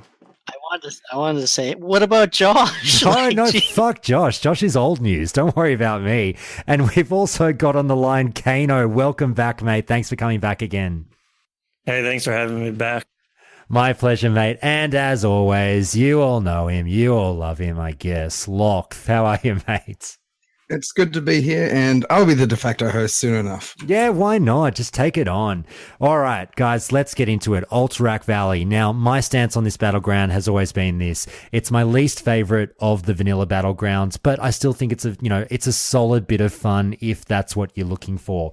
Ordinarily, I wouldn't really run to AV. Didn't play it a lot at all, much in vanilla. I really did gravitate much more towards Warsong Gulch and Arathi Basin. I've got a bit of a soft spot for Arathi Basin, but that's just me. But anyway, let's talk about it. Guys, Ayle, just generally, how do you think the weekend went? It was a lot of fun. I think the way in which they set it up was excellent. Being able to make pre-made characters, allowed you to try anything you wanted, really. So that for me was a huge part of fun. And Khano, how about you? Did you find it fun, or did you find it a little bit sort of a letdown, or it's all good? I actually found it as a bit of a letdown. They give you level 58 characters, and they only give you some specs you couldn't even play because the gear wasn't designed around those specs. Yeah, it was definitely. But who wants to play red anyways? Right, like Paladins only had red gear, they didn't have any holy. It was slightly limited choices in terms of the gear for sure. That was kind of disappointing. And I see it more as like they will try to do it as a hype for Classic for the streamers. And I think it was a bad decision to do level 58 and should have been 60 with real gear so people could do really cool play. But other than that, I still had a good time. Good stuff. Lokth, how about you? Did you have a good time, mate? Yeah, I had a wonderful time. I didn't really test much outside of Hunter because Hunter for life. But yeah, I noticed the gear decisions. Like some of them were very, very odd. The plus strength I had on my gear was almost the exact same as plus agility on a Hunter. So not sure how, much I'd be going for plus strength gear as I level up, but we'll see. All right. Now, I was reminded, just talking generally about AV before we get into the nitty gritty of some of the things that you theory crafters or bug testers might have come across. I just found a quick reminder of, oh, yeah, that's right. This is what AV is like. And there was that great, a GIF going around of the 2 packs of birds going at each other on Twitter. And it's like, you sit at the choke points for the most part. This is my experience in sort of the 7 or 8 hours that I got to play. You got 2 packs of about 20 or so just sitting at the choke points, push a little bit forward, push a little bit back, and just, if someone's unfortunate enough to get at the top of the pack, they'll be like, sniped away, which was usually me, unfortunately, because I'm a fool. And I'm like trying to get in range as a shadow priest, going like, come on, I just want to get and you pop that dot off and you're like, I showed them, and then they just get healed and it's all for nothing. But it's an odd one until you kind of break away as a pack. But Ayle, let me ask you, what class did you spend the most amount of time with, and what did you find, either bug-wise or just gameplay-wise that was interesting? I probably split most time between rogue and mage. And for me as a rogue, it was kind of same as you. I found myself largely ineffective in those large-scale battles. So you had to break off and do other things as a rogue, either sneaky backcapping or, a small group taking down specific targets. probably the funnest thing I did as a rogue actually was like distracting people off the bridge, which overall I don't think was that helpful to the fight, but it sure was funny. Yeah, and there were some great highlight clips going around of your work there, which were absolutely a really good laugh. Now, I should welcome in late joiner, Fried, back again. Thanks so much for joining, mate. Hey, how's it going? Yeah, I was just doing the laundry and stuff, so yeah, came in last minute. All good, mate, all good. Well, I'll kick it straight to you and say, what class did you find yourself playing a lot of that Alterac Valley weekend, and what did you notice? Well, the first day I played, I was in a 9-hour AV on a warrior. So that's probably the class I played the most of the weekend was warrior. And, I noticed the gear wasn't very good, but other than that, the flow of the games was about what I expected. Now, Ayle, you were in on that 9-hour one, weren't you? It was me and Fried in there. How was that? Playing Elemental Shaman. How was that as a battle of attrition? Man, I tell you, it was a grind. After, I'm trying to think. I think did we end up winning that one? Yeah, we ended up winning. We ended up winning, but it felt like we won the war, lost the battle, because afterwards I just had to log out and go for a walk because man, it was a slow. All right, now Khano, I'll throw it to you, and we'll start to touch on this one, guys. As far as beta testing is concerned, did anyone spot anything in that weekend that really made them concerned or things that need fixing straight away? I haven't seen really anything. I don't know if the guys remember anything, but nothing really stand out except for maybe Hunter, Feign Death, and Battleground. When you feign death, you don't need combat. So annoying. You can feign death and trap, and pets are a little buggy. But that's a class issue and not a Alterac Valley issue, I guess you could say. Okay, Lokth, what is that? Do you want to go into it a bit more about how much that's been pissing you off? So basically, as far as I can tell, Feign Death is bugged within inside instances. So it doesn't matter if this is AV or the beta itself. But when you Feign Death, you do not drop combat automatically. It still actually takes a while. And because of that, if you're trying to do the Feign Death trap method, you actually fail horribly because you don't drop combat and you just are still standing there with a warrior in front of you trying to murder you horribly. So it's not working as intended at the moment, which is very, very annoying. Okay. Ayle, any bugs you saw? The biggest one that I saw is people were actually able to jump up onto the Alliance base by Vandar. I don't know if that's a bug or if that's just a product of, the environment of being able to jump up in places, but they're actually able to kind of get in behind and attack people through the walls and be unreachable.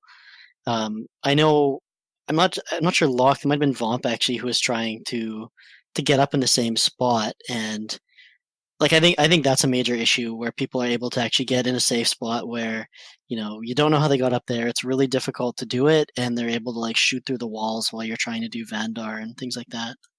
Yeah, it really looks like the classic experience is back with all the wall jumping still there as well, which as much as I love exploration, when it comes to PvP, I really don't think that stuff should be there. I actually seen a guy up there and went up there in 1v1. It was actually pretty fun. How'd that work out for you? How difficult is it to get up there? It was interesting because he just kept kiting me around the backside, behind the map. But I ended up winning because he had a guard on him for a little while. As Ayle said, how difficult was it to get up there? It's actually 1 or 2 jumps to get up there, if you know the... Now, Ayle, you showed me the back door as we were running around Horde side for the first time, and you actually showed me something that we've talked about on the show before, and I found it really, really interesting. It's not an easy jump, but yeah, it was interesting to see for sure. I had a bit of fun with that, and then we got cleaned up, unfortunately, as soon as we got to the top of the jump, but the back door is real. It is, which is good, but unfortunately the Alliance were expecting it. That was kind of what people were saying was going to be the equalizer for Horde, was be able to get in the back door like that, because the choke point between the Alliance and Horde attacking is so different. For Alliance, when you're attacking as Horde, you basically have a choke point all the way from Stonehearth right to their base, which is crazy. And that's how big stalls get when the Horde are more offensive. So people saying that you're able to backdoor would help the Horde, but honestly, like it didn't feel like enough. Now, Fried, did you come across any bugs, mate? Pretty much the same thing these guys have mentioned. When I played Hunter, Feign Death was not working. Pet wasn't very responsive. Wall jumping, there was plenty of wall jumps to be had, which I don't think are necessarily a bad thing. But for the most part, everything seemed to feel pretty good in terms of AV. All right. Let's get into the juicy part, guys. And Khano, I've been told that you've got a pretty fun story because last time we talked about, Warsong Gulch and Arathi Basin, I said, hey guys, anyone have any funny encounters or any run-ins with known names or anything, or just memorable moments from your time in the battlegrounds? And I've been told that you've got a pretty good one from this Alterac Valley weekend. So why don't you hit us with that?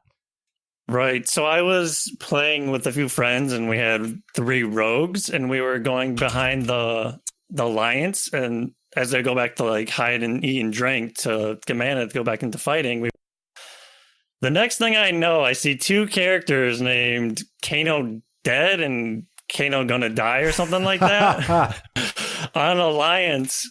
And they were stream sniping me, and one of them was actually Ayle. There's no proof. You lie. So 3 rogues ended up jumping one guy named Khano Dead. Very good, very good. Ayle, would you like to answer these allegations? Purely false. Stream snipers. I would never be in this. Khano is just paranoid. Very good.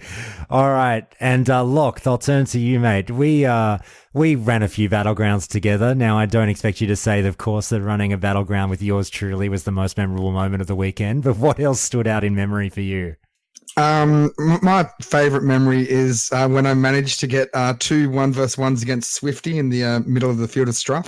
Yes. He was trying to sneak past the Horde group and managed to do so, except for one lone hunter who proceeded to attack him and die almost instantaneously. But then I rezzed and I was able to fight him a second time and I won. Very good. And everyone knows it's what happens in the rematch that counts.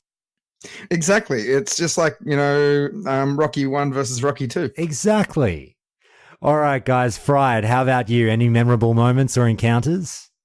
I mean, the most memorable moment had to just be the end of the 9-hour AV, getting the victory and getting out of there. All right. Now, guys, I should say, how do you think this worked out for Blizzard in showing off this beta? Now, it seems to be like, we're all guessing that the level cap's going to be extended.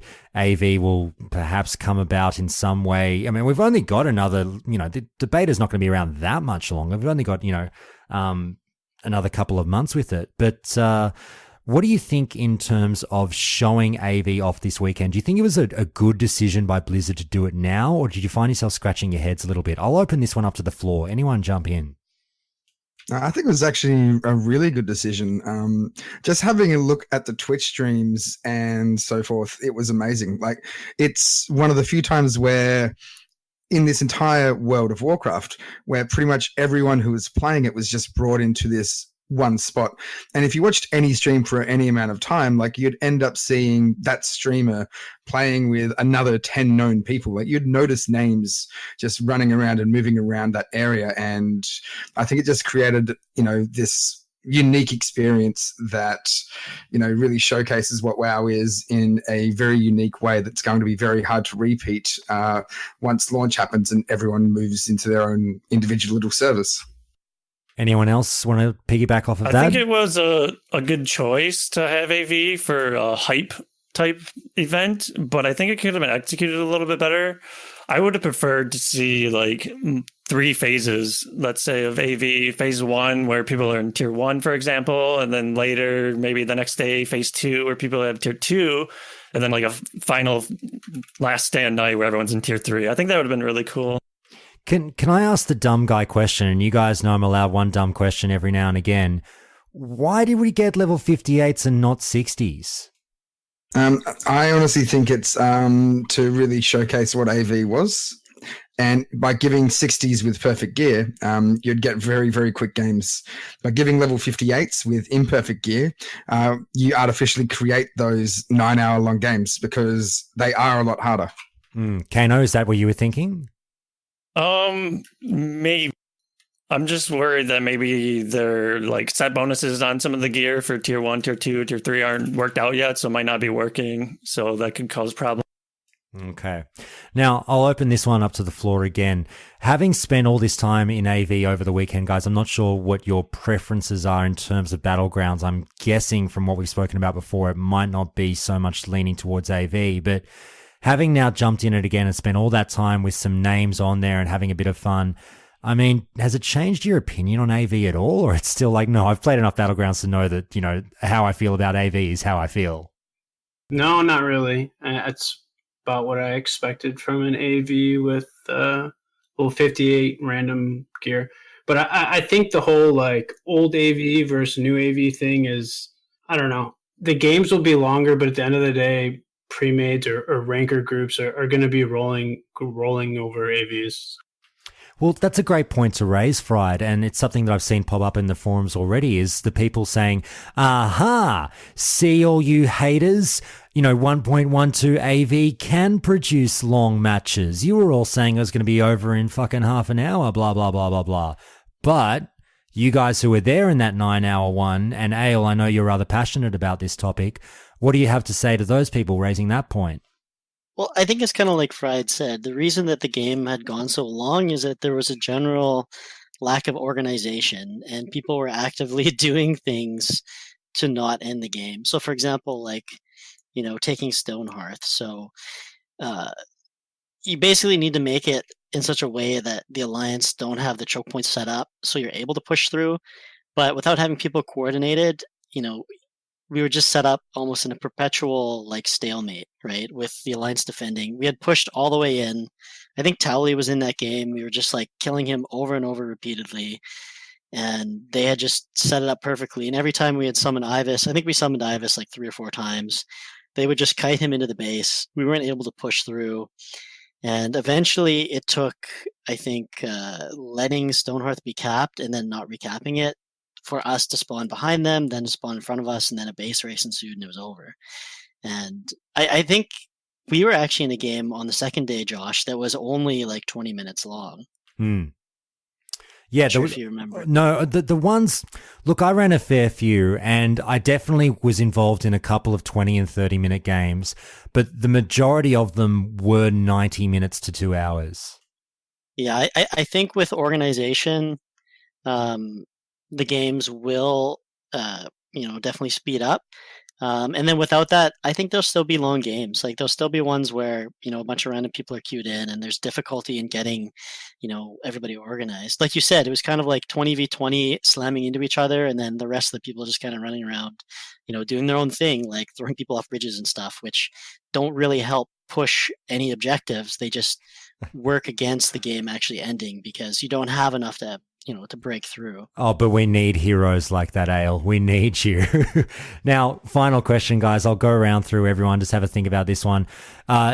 Big scalps. Did anyone take any known names down? I'll tell you that I know I got Asman a couple of times. I was very dubious that it was him, but upon investigation, it was absolutely him. So there you go. I'll go through everyone one by one. Any names, Ayle? I mean, I have a pretty good clip of me killing Cargos, which was really funny. Besides that, like one of my friends, like Navik, he always queued in as a warlock. He was, I think, a gladiator as a warlock. And he always queued in with a few healers. And he actually was another reason that the game we were in with Fried went so long. He queued into it with 2 or 3 pocket healers and just made it extremely difficult. We had actually, at one point, backcapped on them. And we're likely going to take the relief hut, or is it the relief hut? Yeah, the relief hut. And he came in with his healer group and wiped us. And that pretty much, I was actually pretty ticked at that point because we had a good opportunity to end the game at that right there. And then without him doing that, it just made the game take forever. Okay. Fried, anyone for you? Oh, there's quite a few tally kills in that 9-hour AV. So. Oh, good. Khano? Just Ayle when he was stream sniping me. It was probably my best one. Oh, so did you get The revenge? problem is everyone had different names, so I wasn't sure who was who sometimes because they'd have a name that wouldn't match who they are. So you got revenge? I just killing Ayle because he was stream sniping me, and that felt good. Good, good as it should. Are you going to put me on the blacklist? You don't know who I was, though. If I was there. Okay. You're blacklisted, Ayle. Yeah. It's all over now, man. If it was allegedly me, then, Lokth, how about you? Names outside of Swifty? Yeah, already mentioned Swifty, but I did manage to kill Smooth McGroove as a naked hunter because I decided one game friend. I'd run around naked. Friend of the show, otherwise, I believe I got Asman once and I got Muscleborough. Or Muscleborough. Okay. Yeah, very good, very good. As I say, I got Asman a couple of times, but it's not like he didn't get me back, so it's all tit for tat. But anyway, guys, it was a good, fun weekend. It was something to do. I think it was a good little gesture there on Blizzard's behalf, and obviously they've got to test it out, and now we've done it. So, guys, we'll have to check back in as more and more PvP revelations come up, but thanks so much for doing this quick one now. Ayle, as always, thanks, mate. Thank you very much. I don't know if we're going to have any more PvP revelations. The queues have dried. Oh, the only revelation is going to be me figuring out how shit I am at it, but that's all right. I'll talk about that on the show later on. Fried, thanks so much for coming back, mate. Yeah, thanks for having me sneak in there. No worries. And Khano. Hey, thanks so much for having me again, Josh. I appreciate it, dude. My pleasure, mate. And Lokth. It's wonderful to be here, man.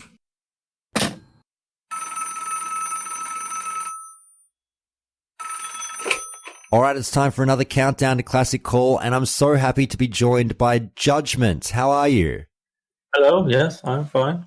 It's so good to have you here. Now, Judgement, you're calling in because you were one of the people who achieved a server first on the recent stress test. And this is the second call that I've taken on this topic, and I didn't really clarify in the first call, so we might as well do it here.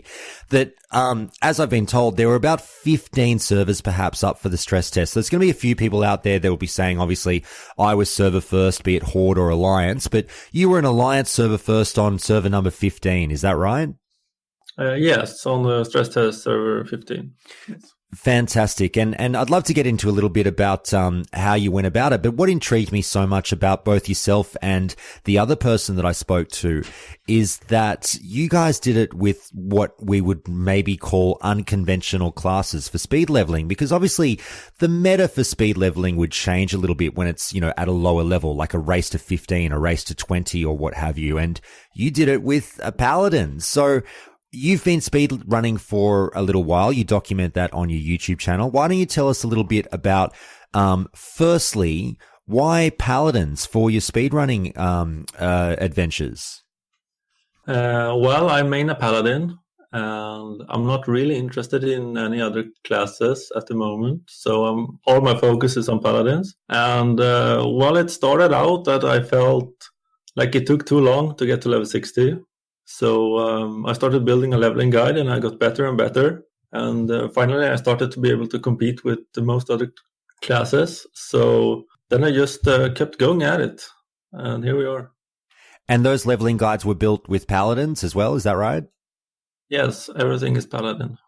Okay, so just getting into perhaps this particular stress test, and then we'll go into a bit more about Paladins leveling in general. But did you have any, scary moments during this one? Any near deaths or anything? Or how close of a race was it for you? It was actually really close. I was behind all the way until around 14 and a half. Then I had a big chunk of turn-ins, which got me 15 before a hunter. But yeah, I died actually quite a few times in the beginning to stupid stuff. But overall, it was fine. Yes, a good run.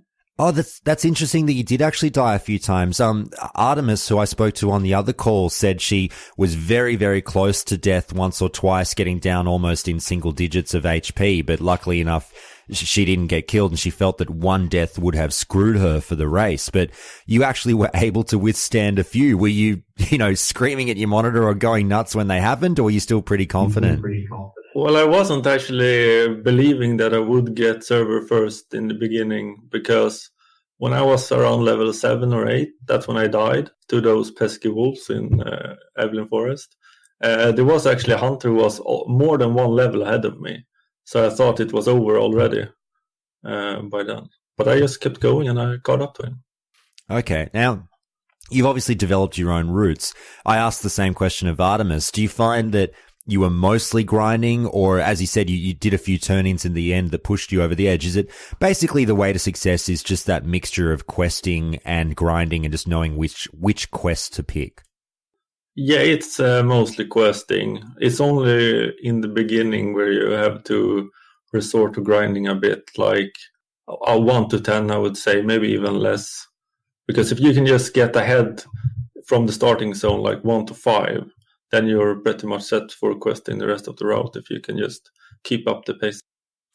So starting in Elwyn, just off the top of your head, are there any quests that you know straight away that you could tell people just don't even bother with these quests? They're ridiculous and they take up too much time if you're looking to speed level.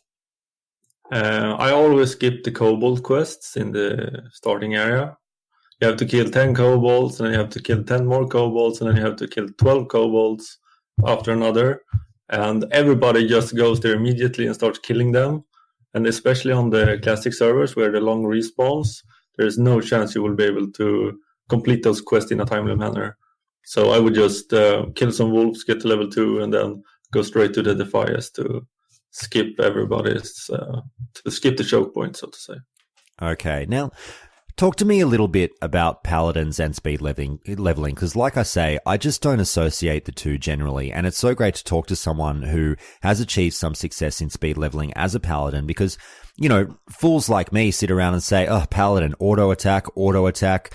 How could you possibly burn through the content at a rate that would make you compete somewhat? Now, why don't you tell people what it is about paladins that they can bring to the table that may be a little bit underrated in terms of achieving things quickly in-game? Well, I would say that they are very strong in the beginning because of your heals, and you have actually really good damage in the beginning. Stable damage, that's the important part. With your judgment, the spell judgment, and your seals, you have actually very stable damage in the beginning, and you can tackle mobs that other people struggle with quite easily.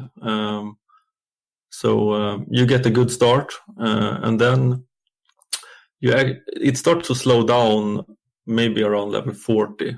That's when I say the hardest part about being a paladin leveler is. But up to level 40, I actually think it's quite smooth and quite fast. So once you go beyond level 40, what do you think it is that hampers paladins, and do you do anything to overcome that? Well, it's mobs starting to get harder. They have a lot more HP. So you can't just kill them instantly with one crit or one good seal of command hit with a judgment. So you need to rely more on getting procs, and in the long run, it's much slower than someone like a mage who can just keep shooting their frost bolts at a stable rate. I said that in the beginning that paladins have a high and stable damage. When you get past level 40, it becomes less stable and more like an RNG machine. And you also need to rest more and drink more, because of you will have a lot of more mana problems later on. So that will also slow you down. Now, do you have aspirations for a world first when the official launch comes? No. As I said, well, as a paladin, you will never have a shot at getting anything else than your class specific, like the paladin server first or something like that. You will never be able to beat a hunter or a mage, at least. Fair enough. So you're going for that paladin server first. I mean, it sounds like you've been working on it for some time. Tell us about the work that you've done on it, and you sound pretty confident like you could get it. Yeah, well, I've been playing on private servers back since Nostalrius.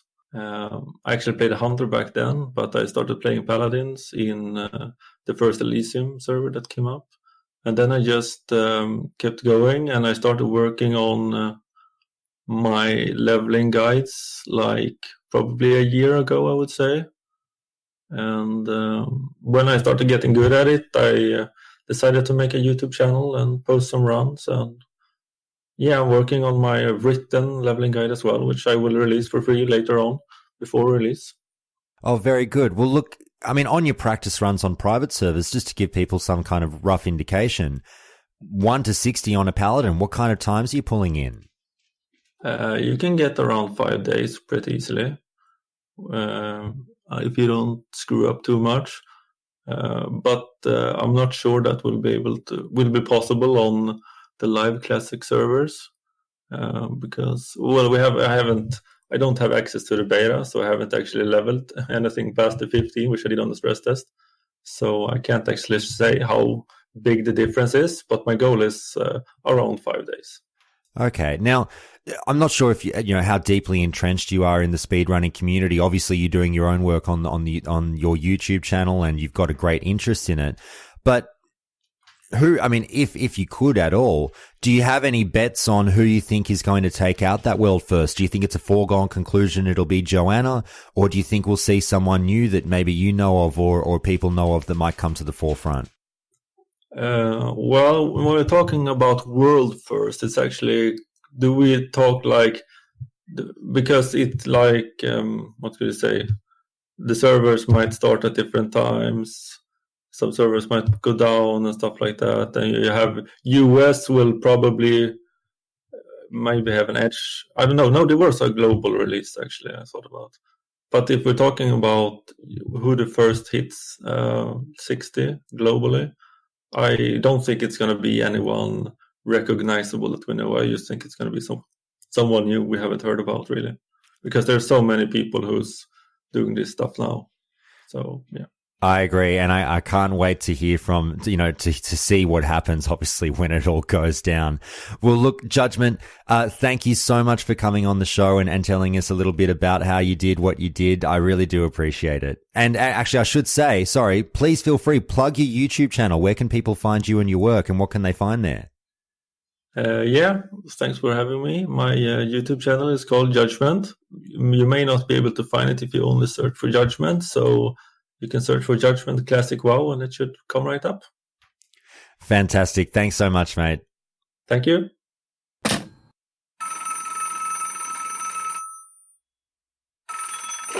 All right, it's time for another Countdown to Classic call, and I'm so happy to be joined by ArtemisHowl. Artemis, how are you? Hi, I'm doing great. Thanks for having me here. It's my absolute pleasure. Now, if people aren't aware of ArtemisHowl, there's a reason that you very much so should be aware, because she came in, I guess, what you would call the news lately with the stress test that happened the other day, the third stress test that WoW Classic has been through. A lot of you got involved in that. It was great to see. And there was a increase, I guess you could say, from last time in terms of level cap. And Blizzard said, all right, we'll let you go up to level 15. And so a number of people got involved in a bit of a race and said, hey, let's see obviously who gets there first, as players are wont to do. And the person who got there first was Artemis. And funnily enough, people would think, oh, well, I presume she played a hunter. And that's not the case. So Artemis, why don't you tell us a little bit about your story and what happened in the stress test? Oh, man, where to begin? So I've been a really big Classic WoW fan for many years now, secretly. But myself and my partner are both avidly into like the whole speedrunning kind of side of things for leveling in Classic WoW. Mm-hmm. We got into the invite-only beta, and we've just really honestly been practicing like leveling routes and stuff like in our free time. Mm-hmm. He even streams his routes and stuff. So that's where we kind of like build off ideas from one another and just see how it works. We wanted to do the stress test race just to kind of verify that like in a very high populated realm, I guess you can say, that our methods would work in terms of getting ahead of the curve. And luckily our research and pathing knowledge helped out tremendously, and it turned out it did work. So pretty excited for that, and now we're really eager looking towards launch and cleaning some more stuff up so we can, try to compete for hopefully World First 60. Not on my end, unfortunately, because I am going to have to be duo leveling with another player, but I know for sure he is. Okay. And interestingly, obviously, you did it as a Shaman, which is a class that not many people generally associate with speed leveling, I should say. Yeah, I think Shaman's kind of like an underdog there, but they have like the most potential to leveling very, very quickly early on. We get a huge power spike as soon as we get Urshock, and that, while the range is short, is incredible for mod tagging, as well as just being tremendous for damage. On top of that, like, it's a Tauren too, like, you gain a lot of power through melee weapons, just because your base strength stat is just genuinely increased, as well as the fact that there's just a ton of mobs for your picking, like, once you're out of the early 1 to 6 leveling area as a Tauren, so it's pretty smooth sailing once you can really break out of that initial curve. Now, is this something with the Shaman, as you explain, obviously Earthshock comes into effect and you feel that that helps a lot. Do you feel that this is something that is unique to a low-level race like a 1 to 15? Because the Hunter class, which people would stereotypically associate with, you know, being that great mad dasher to level caps, are somewhat hindered. Obviously, people talk about, oh, Hunter 1 to 10 is just a blur, you know, it's such a grind, if you will, because you don't have your pet there. And do you think that basically that handicap on the Hunters is perhaps the one reason that you could do this and, you know, Hunters catch up in later levels? Or would you be confident in Shaman even going forward beyond 15? I can't say that I'm confident in Shaman going beyond 15. I definitely do agree that Hunter is kind of weak 1 to 10, especially without the pet. Their mob tagging power is pretty good, but Shaman just comparatively can not only just mob tag better than most other classes, but they can destroy mobs better than most other classes very early on. We get Rockbiter, we have Urshock, our genuine melee swings are just strong enough to like beat down mobs in a very quick manner. Especially if you have a good weapon path, you can pretty much outpace most classes if you do the path properly early on from 1 to 15. Beyond that, it can be difficult. It's not impossible, and it's kind of hard to say, but Shaman, especially mages too. Mages were my money runner, so just keeping that in mind. But yeah, Shaman definitely is strong early on. Now, I presume, obviously, in such a short race that the person who came in second place couldn't have been that far behind you. Do you happen to know how much time you won the race by? And then I'll ask, feeding into that, tell us about any scary moments you might have had where you thought you might have been killed or have it all come unstuck. I actually was keeping a little bit of an eye on 2 people that were very close neck and neck behind me. This other mage, actually 2 mages in Silver Pine Forest, were leveling quite fast, and in fact 2 of them beat me to level 14, which did have me a little bit like scared, but I had faith in my path and it carried me over.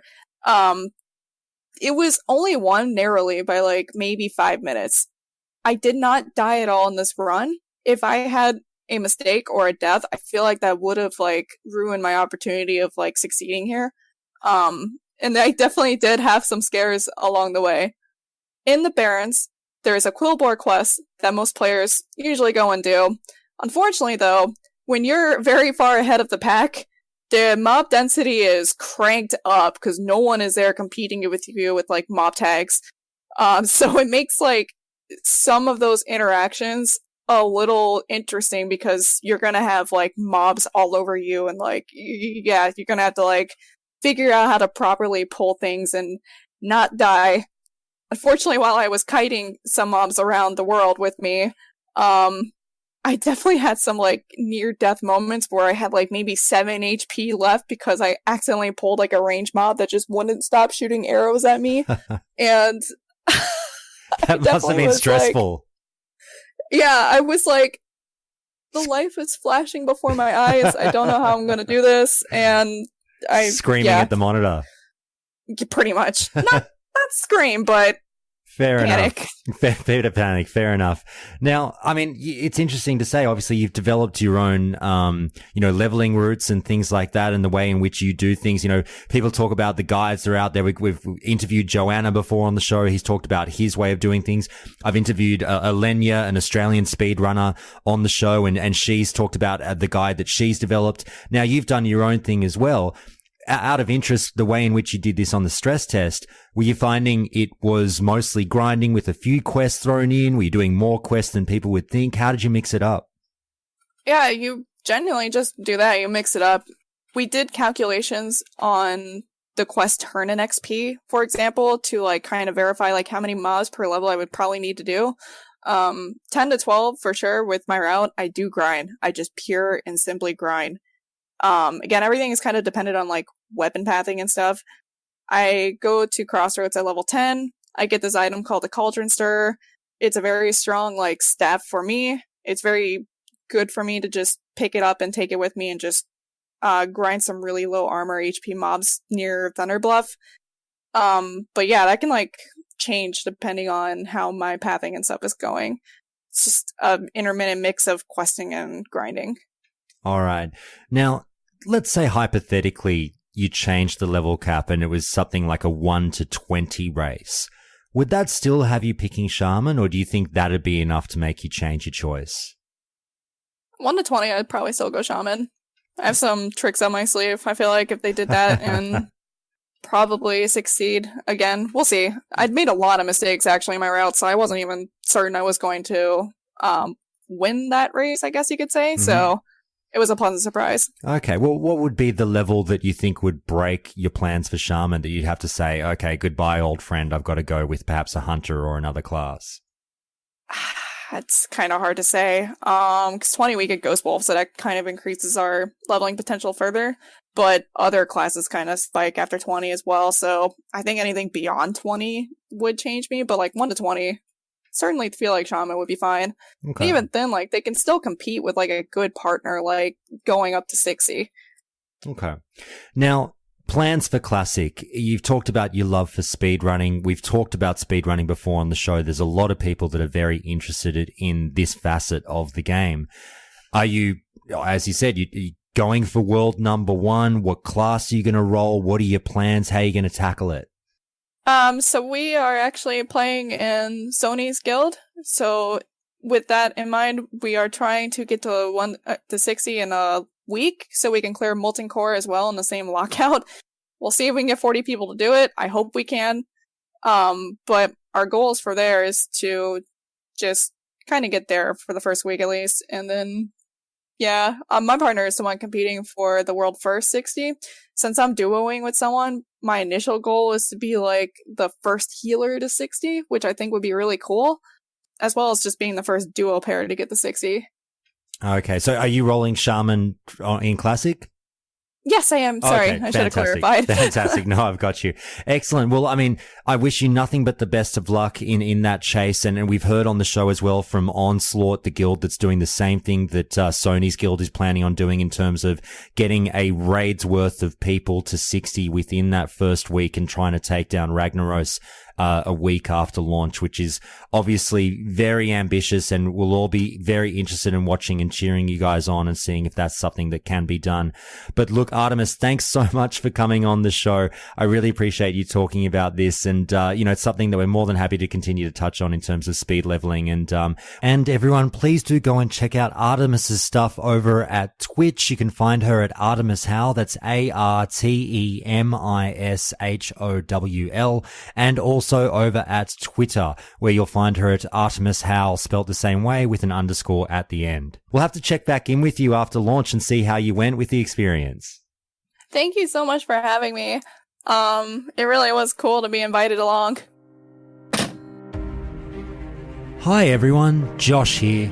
I just want to take a quick moment to remind you that while Countdown to Classic will always be a podcast you can get for free, if you do happen to really enjoy the show and find yourself always coming back for more, then please do check out the show's Patreon page to see how you can help keep the lights on at Countdown to Classic, and even vote on show content as the show continues to bring you more and more Classic WoW goodness. Alternatively, if monthly subscriptions aren't your thing, you can always visit the show's tip jar over at Ko-Fi, with that link being in the show notes and on the website too. Now, let's get back to the show.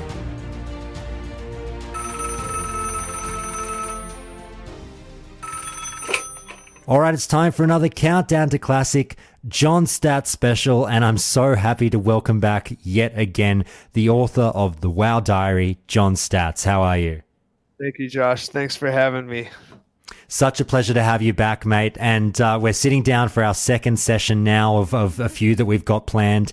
And obviously we are talking everything and anything with the making of Vanilla WoW Dungeons. And we've got a few instances that we've been wanting to talk about. I reached out to the patrons this week and I said, hey guys, which ones would you like to hear John talk about? And they took a vote, and we came back with today's particular subject matter of Scholomance and also Wailing Caverns. So following on from there, I'll hit them up with another vote later on and see what dungeons they'd like touched on next. I've got a funny feeling that Karazhan is coming next, but we'll see how we go. Now, we've got some other people on the line now as well, and I want to welcome, as always, I'm absolutely flogging you like a dead horse. Ayle, how are you, mate? I'm pretty beaten up, but I'm doing pretty good still. Very good. I'm so happy to have you here. And DeaconBlue, first-time caller, thanks for being here, mate. Oh, man, it's a pleasure to be here. Thank you very much. It's my pleasure to have you. I'm always happy to have people who obviously put their hands up to be on the show, and I put something out there in the Discord and say, hey guys, just yell out which dungeon you'd like to talk to John about, and Deacon, you were one of the people that nominated Scholomance, so that's fantastic. I had a few people actually reach out about Scholomance, but some of them weren't available at this time, and luckily Ayle jumped in at the last second to save my bacon a little bit. But this is why it's so important to have both yourself, Deacon, and Ayle in on this call with John, because as I've alluded to earlier on the show with these calls, guess what, guys? Are you ready to hear something you better be sitting down for? I have never, ever run Scholomance. Yeah, I know. I'm not happy about that. It's the one that I completely skipped over. I had no reason to go there, rushing through to BC content, basically, because as you guys know, I only dinged 60 about 3 or 4 weeks before BC came out, and Scholomance was one that I completely bypassed, and I want to right those wrongs when Classic comes around, because it sounds like this is probably going to be the one that I enjoy the most, because it's got a vibe that is right up my alley. Now, you guys, thankfully, have run it 1,000 times. Ayle, you mentioned to me that you know this one like the back of your hand. But anyway, before we get there, real quick, as we mentioned, John, the author of the WoW Diary, available for purchase now over at Amazon, and I'll have a link in the show notes there for everyone. Ayle, you've read that book multiple times, you just told me, and you said you might have a question for John that flows out of what you've read from the book. Yeah, I do, and it was kind of the order in which it was created. You talked about how you jumped into creating Scholomance after the micro dungeons, but you had designed some assets for RFK. So I was wondering, kind of at what point in the timeline did you start designing Scholomance? Well, Scholomance was actually just for the longest time we called it the we called it the human keep dungeon. Okay, we had an asset that was the human style keep, and we'd used it a couple times in the game. I can't remember if it was in Elwyn, but we'd used it a couple times in the game, and so they knew that I loved making crypts. It was just something that I had. It's an easy genre to work in. You know, the macabre. We had a lot of art assets with the spider webs and the skulls and the bones that we had left over. So we just started making a keep dungeon, and it just turned into a crypt because obviously it's a very easy way to build down. You're not limited to size. It's always easier to do something underground because you can just wind your way around. You don't have to worry about rooms poking out of the, being not too cramped. Whenever you're going up, you're kind of cramped unless you're going to have this gigantic building. So it just got bigger and bigger, and the game designers, when I finally finished this micro dungeon, I was just having so much fun with it. They said, "Oh my gosh, we should just turn this into an instance. Give us a couple more rooms, and we can actually see if we can get an instance out of this." And That's really that's the thought that they put into it. And okay, I'll give you a couple more rooms, and there was so much flavor, I think, in the crypt type of tile set. I guess I'll use the word tile set. But that genre of bones and coffins and skeletons. It's a very, very easy way to make really cool content. So that's pretty much how it came about. All right, very good. Now, as we've mentioned, people, if you'd like to hear more of John's stories about the making of World of Warcraft and some of the design choices that went into the game, you can find the WoW Diary online, available for purchase now. Now, John, let's get straight into it and let's extrapolate a bit more on Scholomance. Now, as I said, these two fine gentlemen are here to help me out, but I've got my tabs open in front of me to help me out with a bit of information as well. But these guys are going to do the heavy lifting as well. I'll be here to direct traffic. But John, as you know, I'll start you out nice and general. Scholomance, were you happy? Oh, I was happy, but other people were not. The designers were happy with it at first. It had its ups and downs in its development cycle. I thought it was so interesting, just knowing the different takes from the team, from the different departments, that I wrote a promotional article about it. That's not in the WoW Diary. You can see it on my webpage, whenitsready.com. I called it Bones to Pick. And it's all about how the different departments were not happy with different aspects of the dungeon, including myself, actually, after it went live and it was played. And so at the end, well, there's nothing ends, frankly, because you can iterate on it for years and years, literally decades and decades, I suppose. But when it launched and was playable, I wasn't happy with how many spawns were in it. And it fundamentally changed a lot of the philosophy. My run-ins, I was just butting heads with the designers on a lot of areas that I felt were overspawned. And so eventually my considerations, my philosophy prevailed, and they kind of saw things my way when I just kind of showed them, because they were too busy actually to play the high-end work.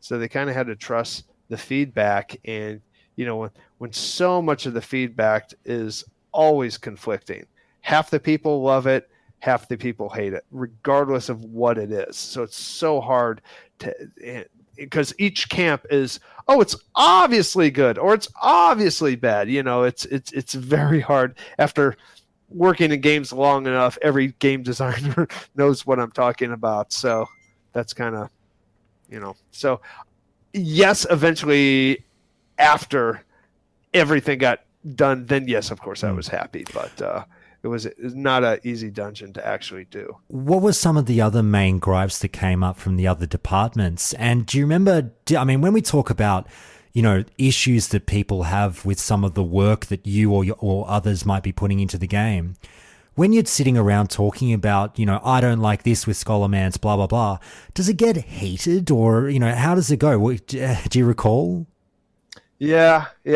Things get hated. A lot of things, not just Scholomance. This happened plenty of times in the game where usually it was the exterior level designers putting too many objects in an area to pull off one of their, I don't know, if somebody has the idea for, I don't know, what's this an area like the Barrens, not Barrens, what's the Crossroads? Is it the Crossroads? Is that what it's called? Yeah, okay. I'm thinking, boy, what's the Crossroads called? Called? Okay, so like things like the Crossroads, when there's too many props placed, we call them doodads. When there's too many props, as in bones, rocks, fences, pumpkins, pails, everything that decorates the landscape. When the exterior level designers would place too many items, it would slow down the frame rate, which would piss off all the programmers. Their job is to make the game run smoothly. Okay, and so part of game development is that you are working together on a project, but your interests are often at odds with one another. You know, artists just want it to look good. That's all they care about. They don't care about the gameplay. They don't care about the frame rate. Programmers don't care about the gameplay. They don't care about the look. They want to make sure that they're, you know, so that's kind of like where the producers come in. They're kind of the grease between the different departments, trying to make everybody happy. And sometimes when things don't go your way, there's a lot of, you know, each department gets in their little sewing circle, so that, you know, they start getting a little like snarky with each other. All right, mate. Well, look, guys, I've got one last question, then I'm going to hand over to you two gentlemen. But John, in terms of the external and the internal design and the general look and feel that you were going for with Scholomance. Now, we know the lore, School of Necromancy, all that jazz. People have heard about it on Countdown to Classic as well, the exact story of Scholomance.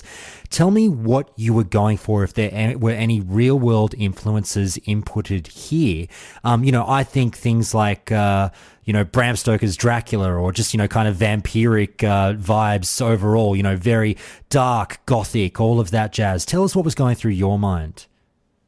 Well, it wasn't anything that specific. Talk about limited texture sets.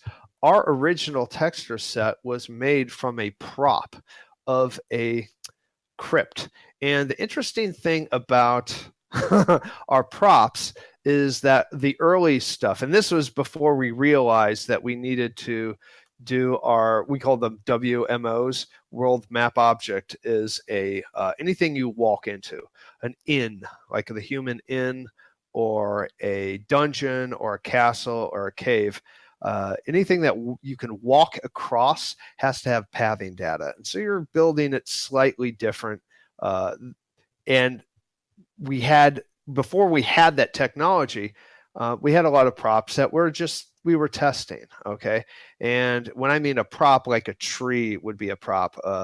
We made one of the artists very early on made a dungeon that was not even a dungeon. It was a one-room crypt.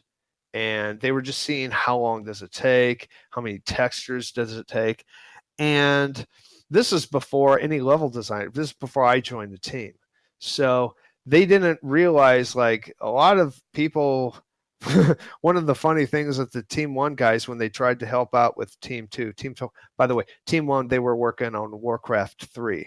So the artists there working in 3ds Max some of them, senior artists didn't even realize that a texture could tile, because they work in such tiny little objects. There's no reason to have a tiling texture like a brick texture would be a tiled texture. So the textures weren't painted to tile. They didn't actually, if you had a brick wall, you would see the seam as the texture went from left butting up to the right side of the same texture. So those were the textures I was actually working in. They're actually, you've never seen them. We tightened them up after Scholomance got reworked. When I first worked on it, it was just a crypt. There was no concept as whether it's a high Gothic. I think I did this before the Undercity. Actually, no, this was done after the Undercity. But the Undercity had its own texture set. So I'm working with maybe 6 or 8 textures, and you can't really do a lot of concept stuff terribly easy with that. So to answer your question, there really wasn't a strong vibe that, we're definitely going with this type of crypt or that type of crypt. We knew it was a School of Necromancy. That was the only idea. That was the only concept for it. Right. So unlike all the caves that you visited that gave birth to something that you did with like Wailing Caverns, you didn't have a favorite crypt in real life that you modeled this one off of. Well, honestly, the inspiration was how the success that we had in, oh geez, I want to call it Sleepy Hollow. That's wrong. What's below Elwyn? I'm having a complete brain Duskwood. meltdown. Darkshire. Duskward. Yeah, that's right. Duskwood. Duskwood, yeah. Okay. We had such a success. I did all the crypts with Duskwood, and I had just a lot of fun making those. I had the most proud thing was that secret passage between the crypts. I thought that was kind of cool to do. No one ever thought I completely faked that, but the just how fast those happen. Like when you have an idea of what to build, it can really just flow, and it's just a joy to work on. And I had apparently more in me. I'd even done all the crypts in Karazhan before WoW shipped, but none of those actually got saw the light of day. They were unfinished micro dungeons anyway, but I had just a lot of ideas for it. So they were just it's flexible when you have crypts. Crypts don't have to support life.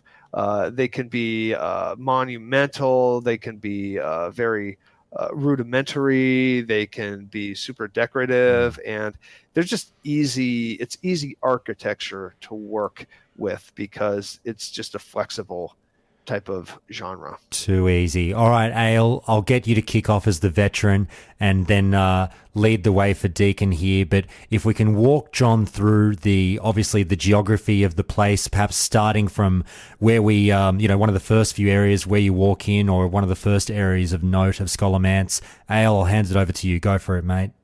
So starting right at the beginning, the entrance actually, it's one of the dungeons early or like late on that requires like kind of an attunement to get a key to actually get through the door.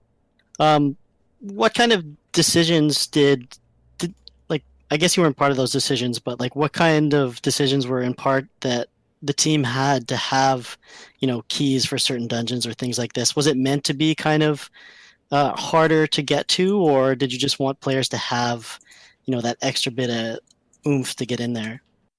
Yeah, I think it was just born on the wings of experimentation. We were trying different things to see if they would be popular, to see if they worked. When the quest designers had such a powerful tool to build any type of quest that, it was amazing. Like no one had done any quests that were even remotely like WoW before WoW. There really wasn't any precedent with that much of flexibility with the different types of ways, the little mini games. And each quest designer, the way they work is they don't want to redo any game mechanic that's been done before. So it was probably the most inventive part of game development, is that they were not dependent on any other department. They really didn't report to anybody. I mean, as long as Carlos Guerrero was the producer in charge of content. And what that means is the exterior levels, the interior levels, and the quests.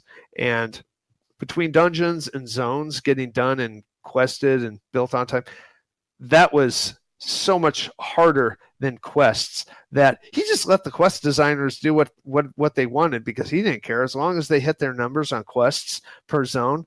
And some of the people who came up from QA, they were working on quests, and that was their first job in development. They couldn't believe that there was almost no supervision whatsoever. As long as you got the names that fit inside of World of Warcraft, Metzen was happy with them, and as long as you were a fairly good writer, you could get the quest text and the flavor together. But it's that mentality basically that just spills over throughout everything. It goes through animation, through the design of spells. Everybody wants to say that I've invented this new type of, design space. And that's why things like the keys happen. It hadn't really been done before. We hadn't really tied it to quests. And it was just, I don't know, that it's just an organic thing. It was completely probably just two people said, "Hey, let's try this." Check with Jeff. Oh, Jeff says, "Yeah, we could do that. That's reasonable at a high level." And that's really that's all the thought that goes into something like that. Maybe someone did a walk by like you used to do. Yeah, or they just thought of, oh, we can use this unlocking mechanic for. But it's amazing that it's just got, like, when you think of World of Warcraft, the entrance is so you would never expect that this is an instance dungeon that you're walking down into. And it's because it never started as an instance dungeon. It was just supposed to be an expansion to the human keep. So that's kind of why the entrance is just so, Sorry, John. And a lot of artists were really objecting to that. Like this developed without anybody knowing on the art team. It was just me and a level designer and a bunch of game designers, and the artists saw it and they saw the seams, they saw the crummy textures, the outdated textures, and they were pretty unhappy with what we had made. And then what you saw was after they crunched for like 2 weeks. So it was like the first time in ever that they've been working till midnight on anything that inspired them. So a lot of the props, like a lot of the flavor that you get from the books and the bookshelves and the chandeliers, the Gothic spiderweb candelabras, none of that was in the first pass of Scholomance. No one had actually had that idea to put that in the dungeon. I certainly didn't. That's completely from the art team. So, Deacon, I'll get you to fire up your question, but sorry, John, you cut out real quick just when you said it wasn't an instance dungeon, it was an extension to something keep? It was an extension of just the human keep. Okay. That's basically what it was. We had this repeating building that we have, like the inn, we would call the human inn to differentiate from the other races, of course. Okay. Because there's a dwarven inn, there's a, so that was just the human keep, even though the other races didn't have keeps. Perfect. I could say that the undead did have a keep. Perfect. Deacon, go for it. Yeah, that segues perfect to what I was wanting to ask, especially Josh, when you asked us to kind of walk through. First off, how many times does just kind of your random doodles in game get to be a dungeon? That's pretty cool if you really think about it. Maybe that's why there was some flack. Maybe people were just jealous or something. But in retrospect, I was thinking about all the different dungeons that are in the game, and you kind of you said earlier that one of the things you didn't like about the instance was that there was a lot of spawns. And one of the things that I was thinking about is this instance, in my memory, in old Scholomance, before it was revamped, was one of the dungeons that really made or break a good group. Like, not to say the other dungeons were easy or anything. Oh, yeah. But this dungeon really set the precedent to, okay, is this just a bunch of randoms that can kind of stagger through a dungeon, or is this a good group? And I cannot tell you how many times I wiped in that first room to the left or the right of those staircases when you first walk in. Because like you said, all the spawns, there's so many spawns, but with the exception of maybe what was it, Lower Blackrock Spire? Yes, Lower Blackrock Spire, which was like a 55 to 60 instance. I don't really count that one, but this instance was one of the first ones where you had to go slow, right? You had to take your time. You had to. You couldn't just face roll through it. And I was just thinking, all the other dungeons, they're kind of a static hallway, where everything's kind of spaced out, but you can kind of aggro things. I'm thinking of Scarlet Monastery, I guess, would be maybe another one that's kind of tight, but Scholomance was tight. Really tight. And don't knock yourself for that, for having all those spawns, because I love that, because that made it challenging. That made it hard because you had to crowd control really well. You had to pull really well. The tank really had to know what he was doing. He could just run in and whack something. So that's a really cool thing about this instance that I loved, was that it was tough, and it stayed, and the rooms were tight all the way into like the very end, like all the different crypts and stuff. Yeah, that's a lot more perceptive than I think you even realize, because the Scarlet Monastery was perceived at the very end. Actually, not even at the very end. It was the very last. Well, we had played it earlier, but we just didn't realize that was a good idea to have different wings to a dungeon. We hadn't done that before. And the concept of having a small dungeon was unheard of. I think the only reason that Scarlet Monastery was so small was that I don't think people, like the designers, if they were looking at it closer, I think they probably would have asked Aaron to make it bigger.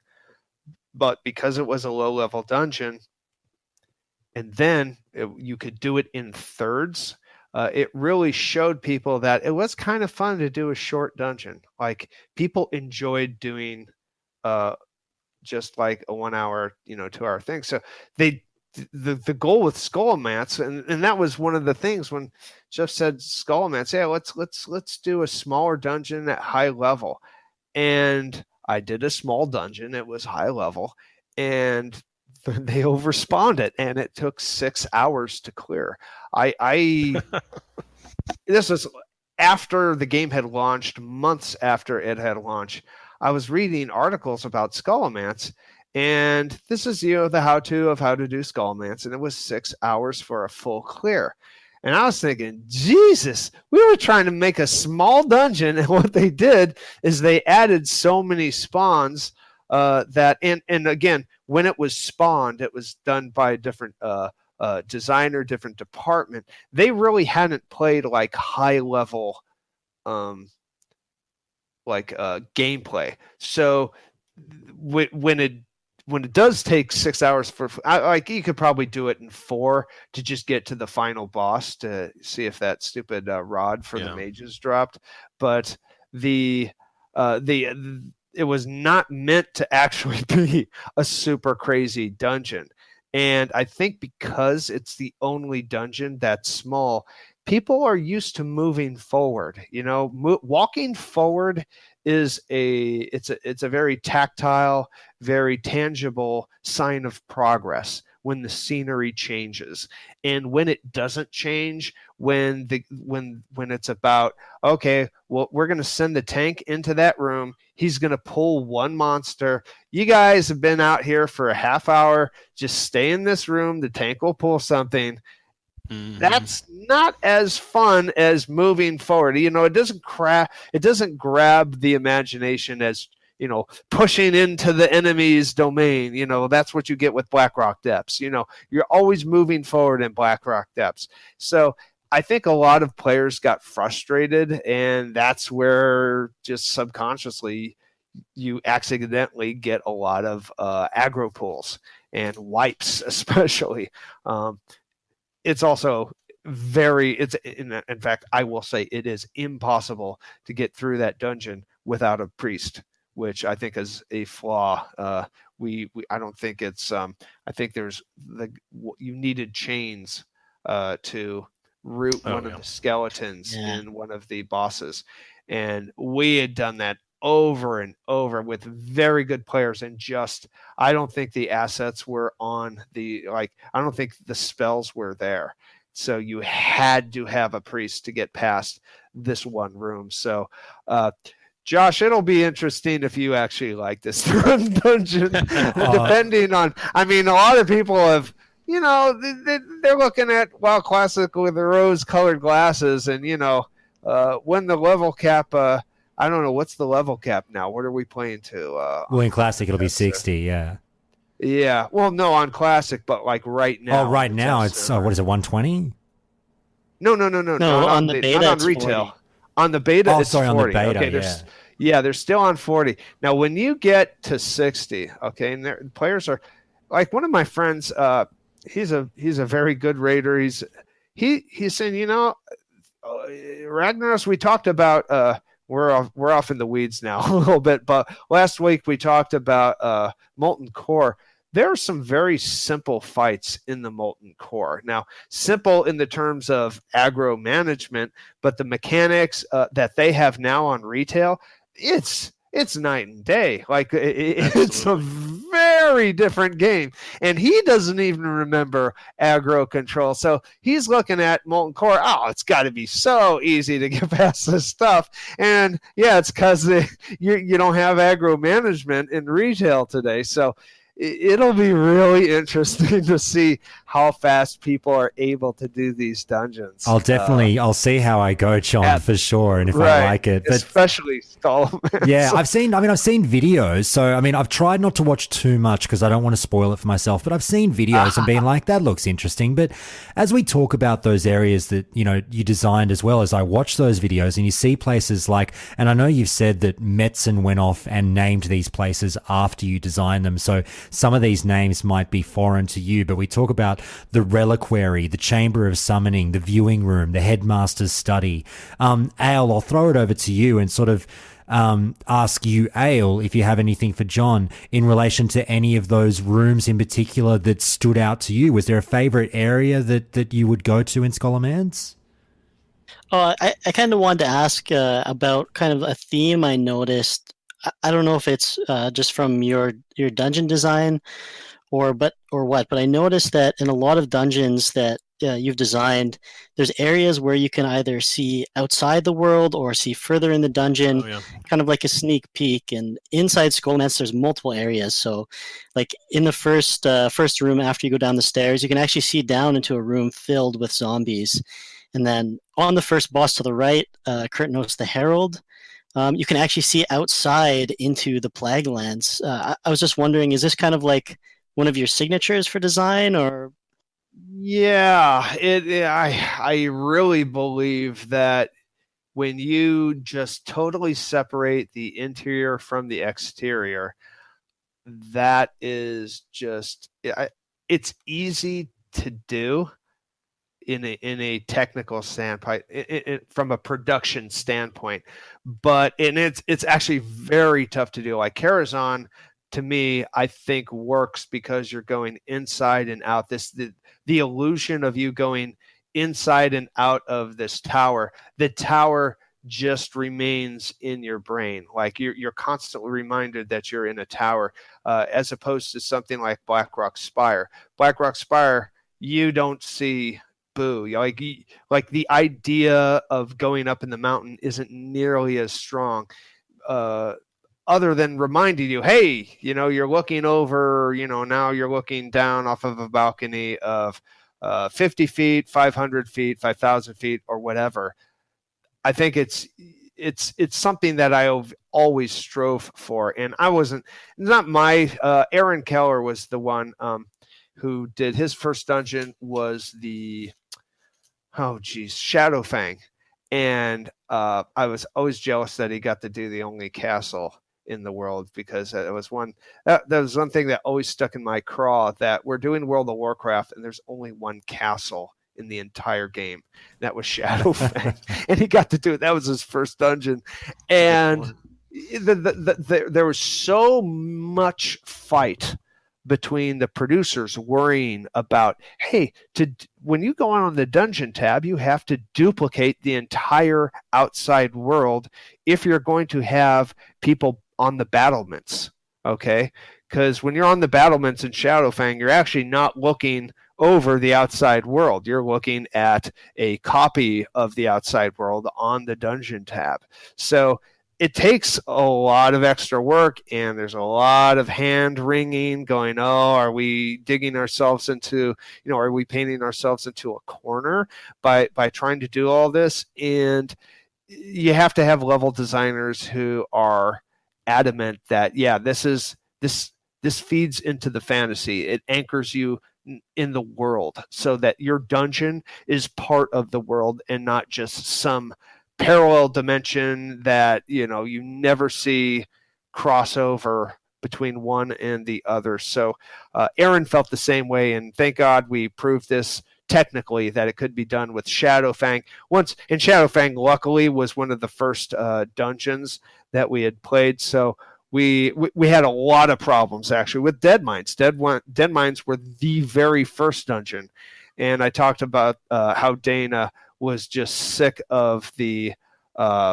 Originally, it was the ogre juggernaut was sitting offshore of Westfall, so putting it in the cave was just the only way we could actually stop players from jumping into the water and trying to swim up and down the coast of Westfall. There's just no elegant way to do it. But when you can, that's kind of like looking out the window. It kind of doesn't even really belong there. But the idea of looking out and seeing the ocean and seeing this giant bat thing, it just reminds you, oh yeah, you're in the Plaguelands. You know, you're still in the world. And I agree with you. I think it's very important to do that as a level designer. Deacon, I'll throw it back to you. Yeah, that was something that I was going to ask too. That Ayle was that balcony was really cool because it really immersed you into where you were at, and with the exception of entering the Western Plaguelands for the first time and seeing a few zombies and the plagued animals and everything like that, Scholomance felt like to me that very first instance that was really, really dark, like, and not lighting dark, but like mood dark. We had Shadowfang Keep, like you mentioned earlier, which is definitely pretty spooky, but this one is different. I mean, there's piles of bones everywhere. There's these creepy tattooed cultists that are pulling out these zombies from undeath. The creepy paintings as well. Yes, the paintings. And so like when you are in Scholomance, you're truly in this place of the damned. It really pulls you in. The music's super creepy, and then it's one of them. It's very immersive, very, very immersive, and I always enjoyed that part about Scholomance because not only is it taking 6 hours to complete it, but it's like a bad dream that you're having to get through. There's just crypts falling out of the wall, skeletons, these it's really, really cool. And I think my favorite room would probably be the very I can't remember the name of it off the top of my head, but it's where there's it's like the very bottom, and I think there's like a female caster down there, and I can't remember the name of it. It escapes me, but that one's just like, the creepiness has peaked. Thank you. That's it. It was just awesome. That's just an awesome room. And then of course the very end when you face the Lich is just awesome. John, just before you answer or we have a response to that one, I would sort of just throw in this little extra one to kick you off was one of the goals kind of to try and instill a bit of fear or scare the players through the design, whether you make it feel constrictive or just through what you place by way of objects? Yeah, definitely.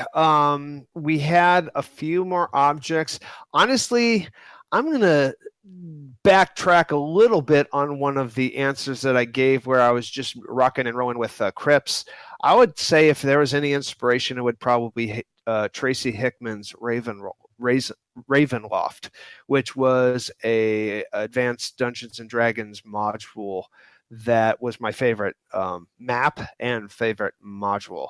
And it was Ravenloft Castle, which was this Strahd von Zarovich was this epic vampire that in this Dungeons and Dragons world where his castle was basically the coolest freaking thing in the world.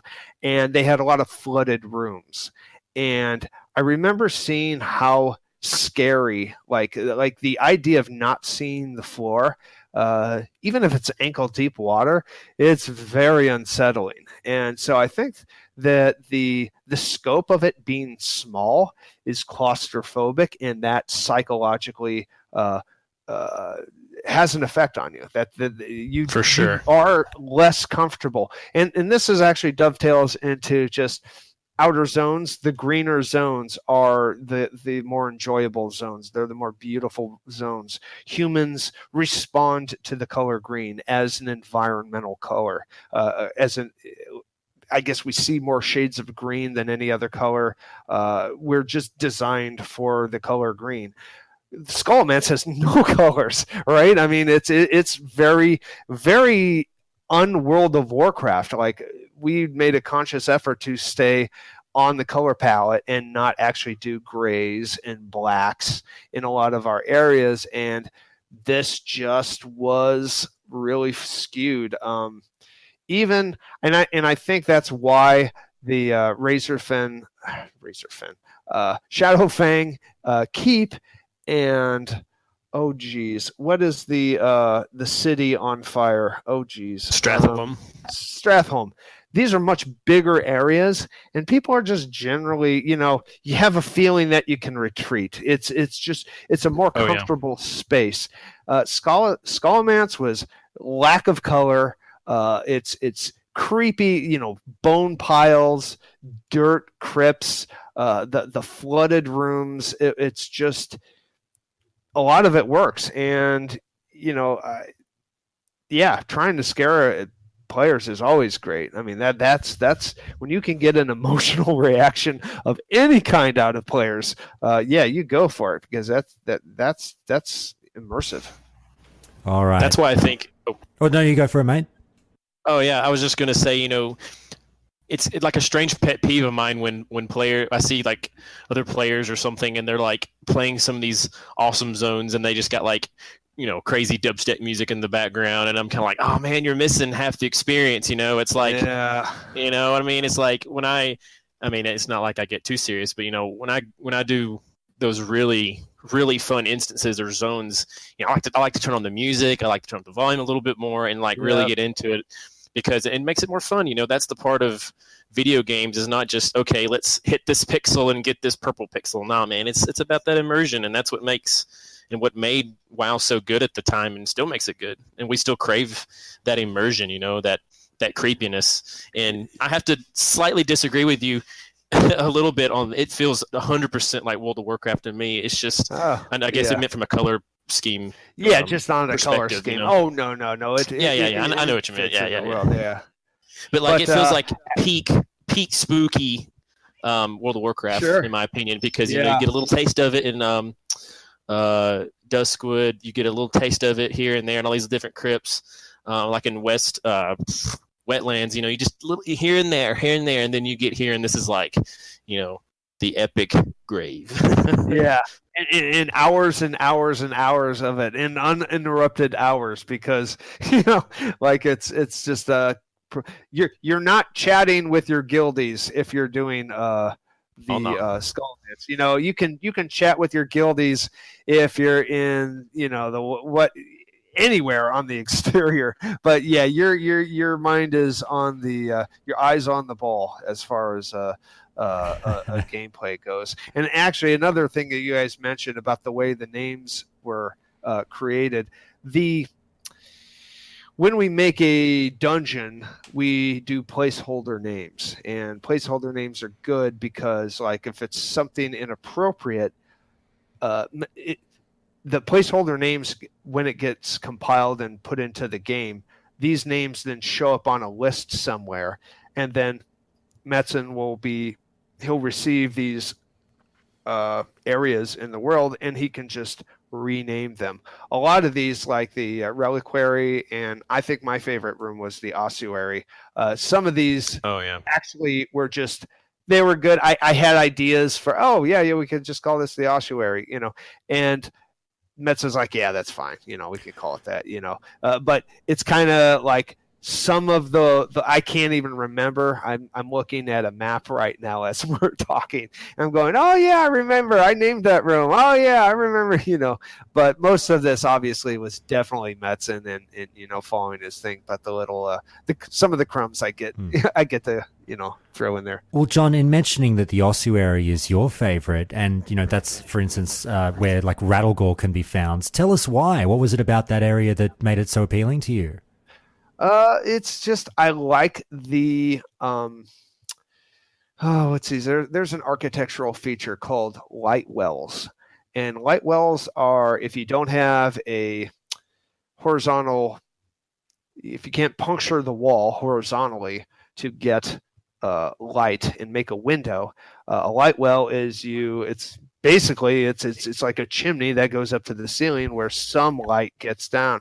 That's kind of the idea I had, where just the idea of being so callous of throwing human bones into a pit. It's just the creepiest thing. I actually did the same thing again in the Ziggurat, the raid. Naxxramas. Naxxramas, that's right. Again, I call it the Ziggurat, even though like the very last minute that it's in development, someone names it Naxxramas, right? So for me, it's the Ziggurat for how many months, and then someone names it. So, but anyway, this idea of just throwing bones down a pit there's so much disregard to human dignity that it's something like that should make you feel uncomfortable. And it's got a low ceiling, and it's just you could do a lot of the stuff or say, we'll just depend on the artist to give us a lot of props, or we'll depend on someone else to do lots of textures. The ossuary is probably 3 textures: bone pile texture, which is hard to paint, lots of bones, but bone pile, dirt, and a wall texture I think we also used for the ceiling. But when you can put character into a room with that few assets, there's I take a lot of pride in when it works. Sometimes it doesn't always work. That's when the art team has to come to the assist. All right, guys. That worked from a gameplay perspective as well, because one of the most ominous things about that room is people who hadn't been there before would often fall down those holes, get killed by those Rattlegorn skeletons down below, and they would all run up the top and then kill you. So that was just incredible. Yeah, that again, that's all natural. Oh wow, this could happen. Cool. Here's another way that this room has character. That you don't even plan for. When it happens, you go, well, does this break the game? Not really. So let's keep it in. So. And we'll touch on that in our next call as well, John, because we've got people asking, for instance, in the Wailing Caverns, whether some of those holes or just gaps that you can fall down, whether they're by design or just you guys screwing with the players or anything like that. So it sounds like it's very much so by design, but we'll talk about that one in the Wailing Caverns chat as well. Sure. Now, Ayle, we'll hit the home turn here. Ayle, I'll get you and Deacon to ask you your last questions of John. So what's your sort of number one that you're busting out to get to John? Okay, hopefully I don't step on Deacon's toes here, but I have a question about this secret room actually. And did you design this? Are you? Well, let's see. What? Secret room? So there's there's a lever near Jandis, and if you pull on the lever, it actually opens a secret room, which is right near the. It's where like the entry overlooks kind of that pit full of ghouls. There's a secret room with a chest in it actually, and to my knowledge, it's the only place in WoW that has like a secret that kind of rewards items. And I thought because it was like part of the architecture, if potentially you had designed that room. Yeah, actually, I probably just made a little alcove. There's lots of alcoves in my crypts. I can't even honestly, I can't even remember it, but it sounds vaguely familiar. It was again an experiment that, hey, let's see how cool this is. And I think we weren't really able to put anything super cool in that chest. So like once people saw the trick, it was something that, I think did you have to like clear area in order to get to that? Yeah, it was in a room with mobs. You had to clear down to the boss and then pull kind of a lever like you do in SM for the secret boss to open that room. But it's not even in the same area, so you didn't even really know that anything happened until you got and cleared into that other area. A lot of people might not even actually know about this because it is like very. You're right. Like, and once people realize that, if we got to clear all these monsters just to get, what was there? Probably bandages or something. Bandages are probably low-level food or something because they're afraid. Everyone's, afraid to put anything super good. I think it actually had a green in it. Okay. If I remember correctly, but just like one. No one goes to Scholomance for greens, right? So after the green, once you see the trick, you probably had players saying, "No, don't do that. We're not wasting our time with that because it's your eyes on the prize when you go to Scholomance." So I think that's why we never did that again, is because it was just it wasn't popular, as in you want to it's cool to do stuff like that and experiment, but if it's not something that you're going to get a lot of bang for the buck, then it's people are just more disciplined. Yes, it adds flavor, yes, it adds character, but it doesn't add really too much gameplay. So it's just an experiment. All right, Deacon, I'll throw it to you for your last question, buddy. Go for it. All right. You may not have had anything to do with it since it was technically outside the instance, but when you come up to the island where the instance is at, and it kind of plays into the last thing I was saying about how creepy the whole instance is. You get to this island and there's no one there. There's this castle, there's cities or little buildings, and there's no one there. There's nothing. And the only reason you can see, the only people that are there you can see is if you're dead. So when you do eventually wipe in Scholomance and you run back, and if you get curious on your way back, the little buildings like the little blacksmith building and the little inn building, there's ghosts, and I can't remember if you can talk to them or not, but that's the only actual NPCs there. And that was just another thing with that whole instance that just made it even creepier. You come up on it and it's just it's dead. There's nothing there. Did you have something to do with that, or was that someone else? Oh no, that's 100% quest designers, doing something that once you're in the death state, you can turn on different objects in the world that now exist for you since you're in the death state, that since you can interact with them, it's just them being inventive, completely inventive. I mean, to be honest, I didn't know Scholomance was really on an island until after I built it. Wow, really? Yeah, looking at that window, I think that was all either probably Matt Sanders, I would guess, the exterior level designer. Just like that was his idea to let's show a little bit of outside. I don't even think I put that window originally until because I thought the whole thing was underground. Okay, but when I know that I'm totally in favor of putting any puncturing the walls and showing the exterior whenever you can.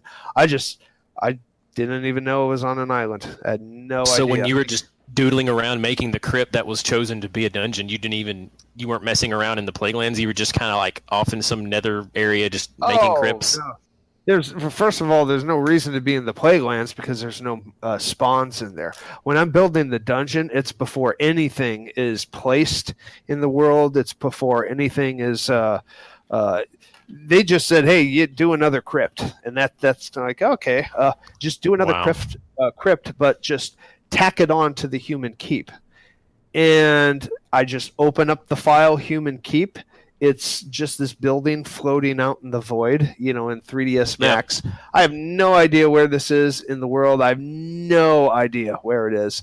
But I do know that, we have a lot of bones and we got a lot of things. And I built the whole thing, and then I put it into the database. I log it into the WoW registry, and weeks or days or months or even maybe years later, people will place it in the world, and I say, oh, that's where that dungeon, oh, that's where they're using the dungeon. Okay.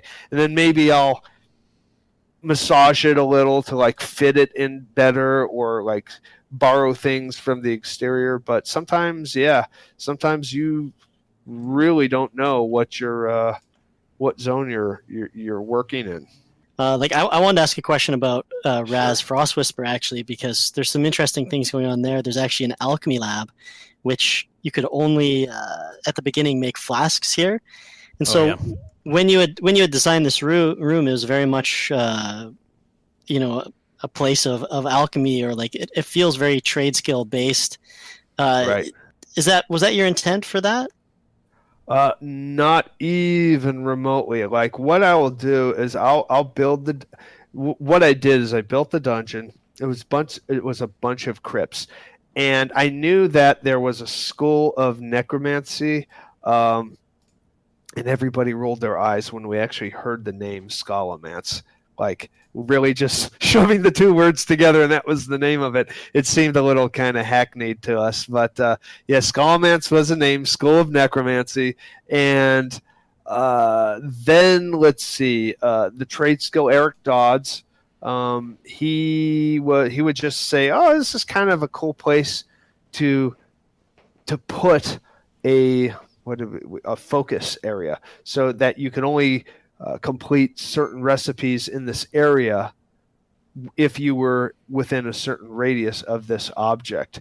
And that was, again, just Eric experimenting with trade skills. Hey, we have the functionality. Let's see if this works. He'd done the same thing with we covered it last week or 2 weeks ago, Blackrock Depths, where there was the forge, the heart of the mountain. This forge that was embedded in a lava flow. So yeah, that's just a completely different. And frankly, the room didn't look nearly as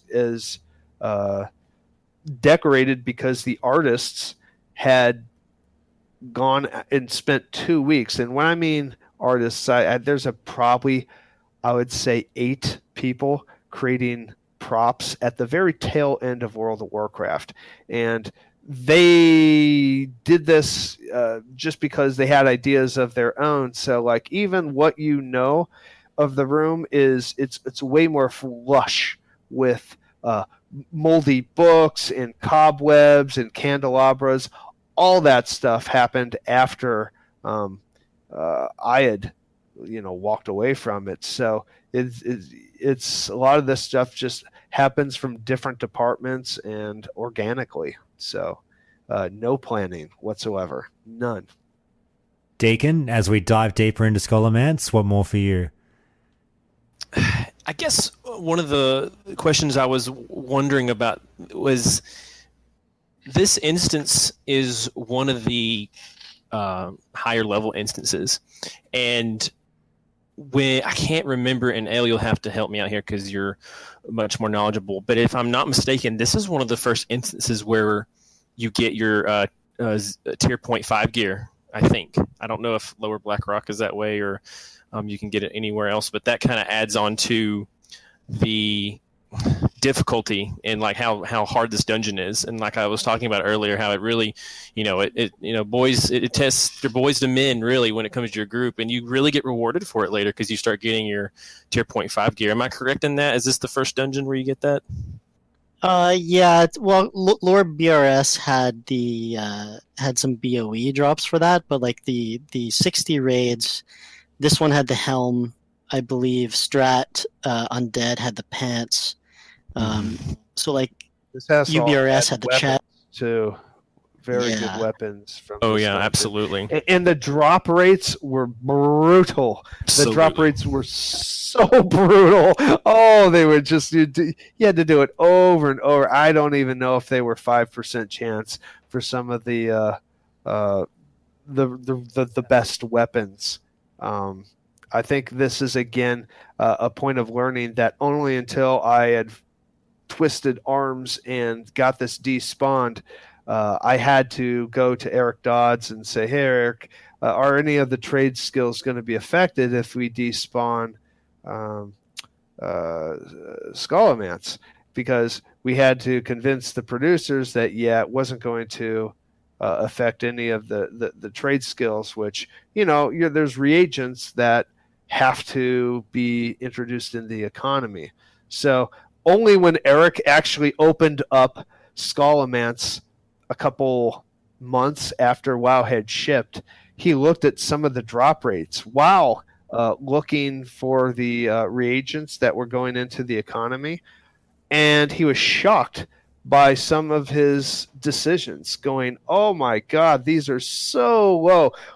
I think there were some weapons that there was a 2%, very low rate of dropping, that he just added a 0 after it, just to go, oh my gosh, these are just too brutal. So again, once you put, you lock a file down, it gets tested. 6 months later, people are playing it. You forget about all your design decisions. So, and when it gets revisited, sometimes forcing people to look at old stuff, you learn about, oh wow, we really didn't get it right the first time. So it was good idea to actually get the trade skill guys to look at it again. All right, Ayle, do you think there's anything else that we absolutely have to touch on if we're talking Scholomance, or we're getting there? Absolutely. I think we can't leave here until we discuss the kind of design of the rooms of Dark Master Gandling. That was a really interesting part, because you have kind of a bottom level with 3 rooms and a top level that mirrors it.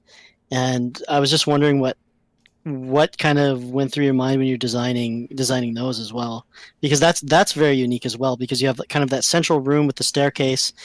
Up Right. top there's 3 rooms, down below those 3 rooms kind of mirror it in dimensions. Believe it or not, it was the geometry of the dungeon that designed that fight.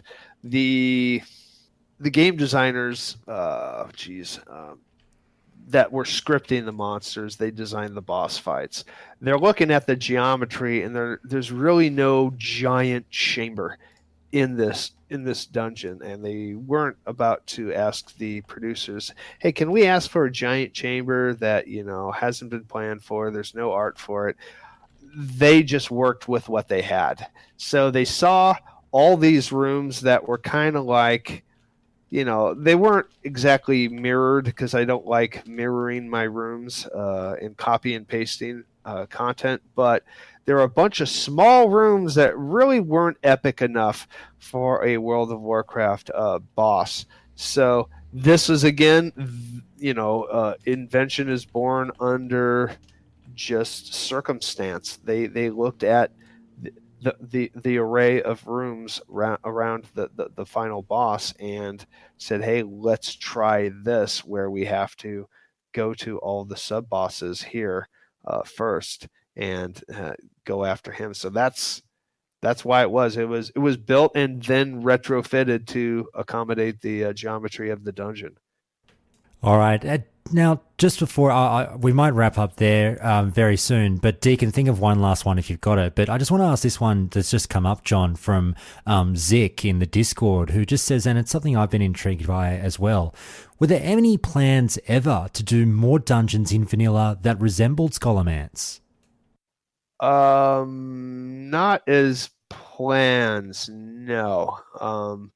I had built a bunch of micro dungeons around Karazhan, but no, we, at the tail end of, as we started finishing up WoW, we realized we had a lot more content than we needed, especially after we increased the leveling speed so that people were hitting 60 a lot faster than anybody had ever imagined. Then we realized, we don't need all these dungeons. And if we do a whole bunch more dungeons, they're too low level for anyone level 60. So that's we we really didn't have a plan. Fair enough. And Ayle's pointing out to me, obviously, you guys did Naxxramas, so I realize there is somewhat of a connection there. But I feel from what I've seen, and people might disagree with me here, I feel like from what I've seen in videos about Scholomance and from my run-throughs in Nax and Wrath, I feel like there's a little bit of a flavor difference there. Like they're still, steeped in creepy skulls and bones and what have you. But yeah, I feel like there's a little bit of design difference there. But anyway, Deacon, what have you got? Last one.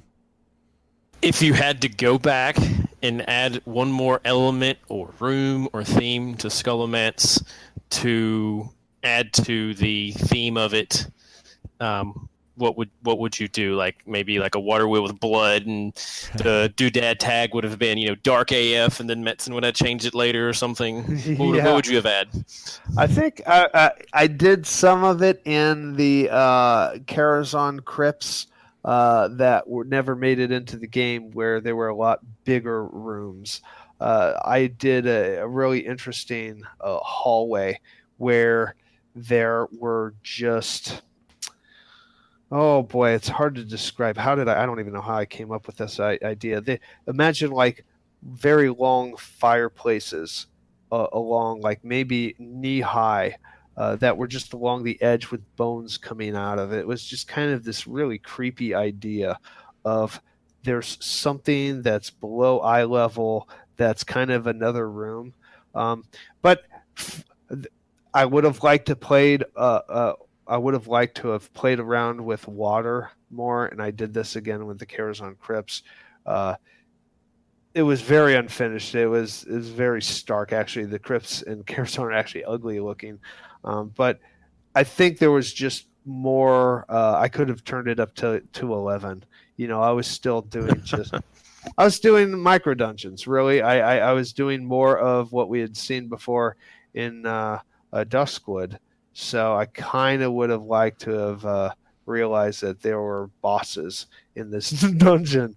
So, because sometimes if you do a micro dungeon and you make it too epic looking, it kind of feels stupid to just put a non-boss at the end of it. That like players will actually be disappointed in this awesome room if you're just, knocking the head of just some troll or some average, creature just standing there doing nothing, without a story behind them. So, I wish I would have known it was going to be in this instance. I would have done a lot of things different, probably.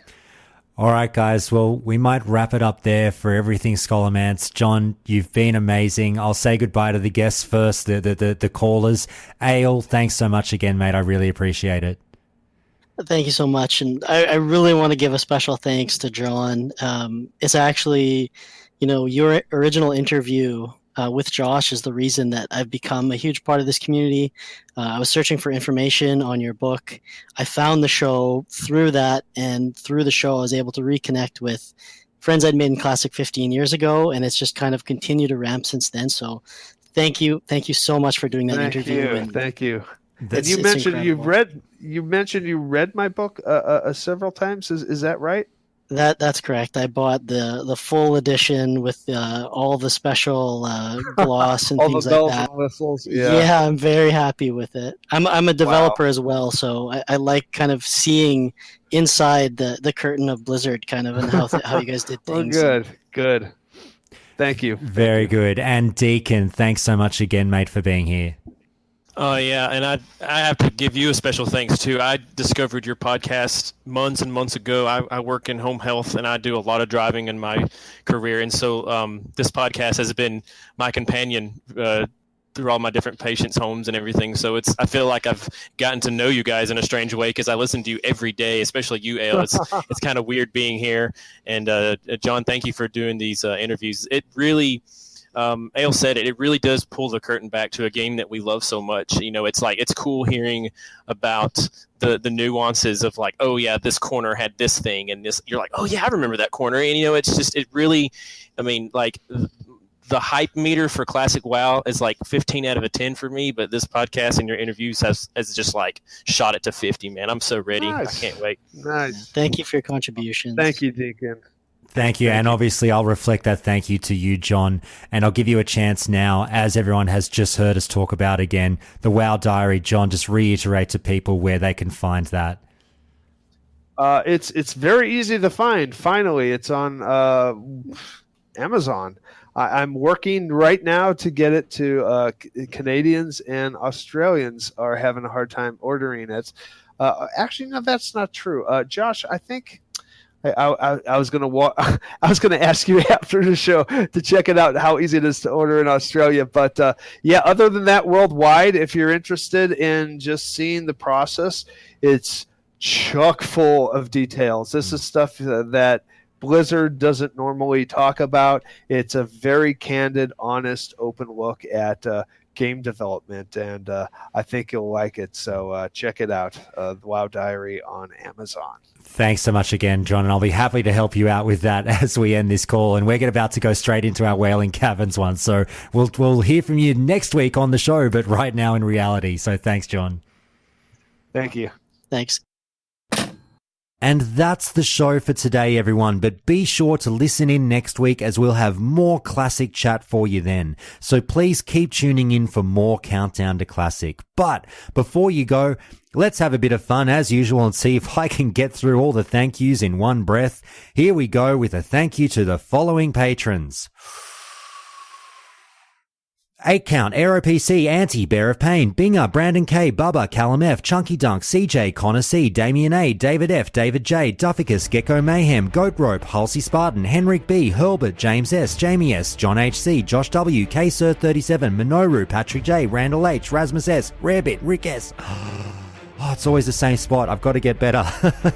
Rick S, Ryan K, Sylvia K, Tim B, Tim S, Tom S, Twigs, and Zudamos. And of course, the very dedicated, legendary patrons of Countdown to Classic. An extra special shout out and thank you from the bottom of my heart to those who dig very deep for the show every month in Billy C, Eric S, Firespit Kitten, Flosy B, Freaky Fritz, Galgamir, Ida B, Batlord, Carl W, Nick B, Palfurus, Sierra S, Tsunami, The Anton, Wilson Mar, Vanafak, and Velarco. Thank you so much for your phenomenal support of the show. Countdown to Classic would not be on the air without your support. That's it for today, everyone. Have a great rest of the week, and I'll see you all next time.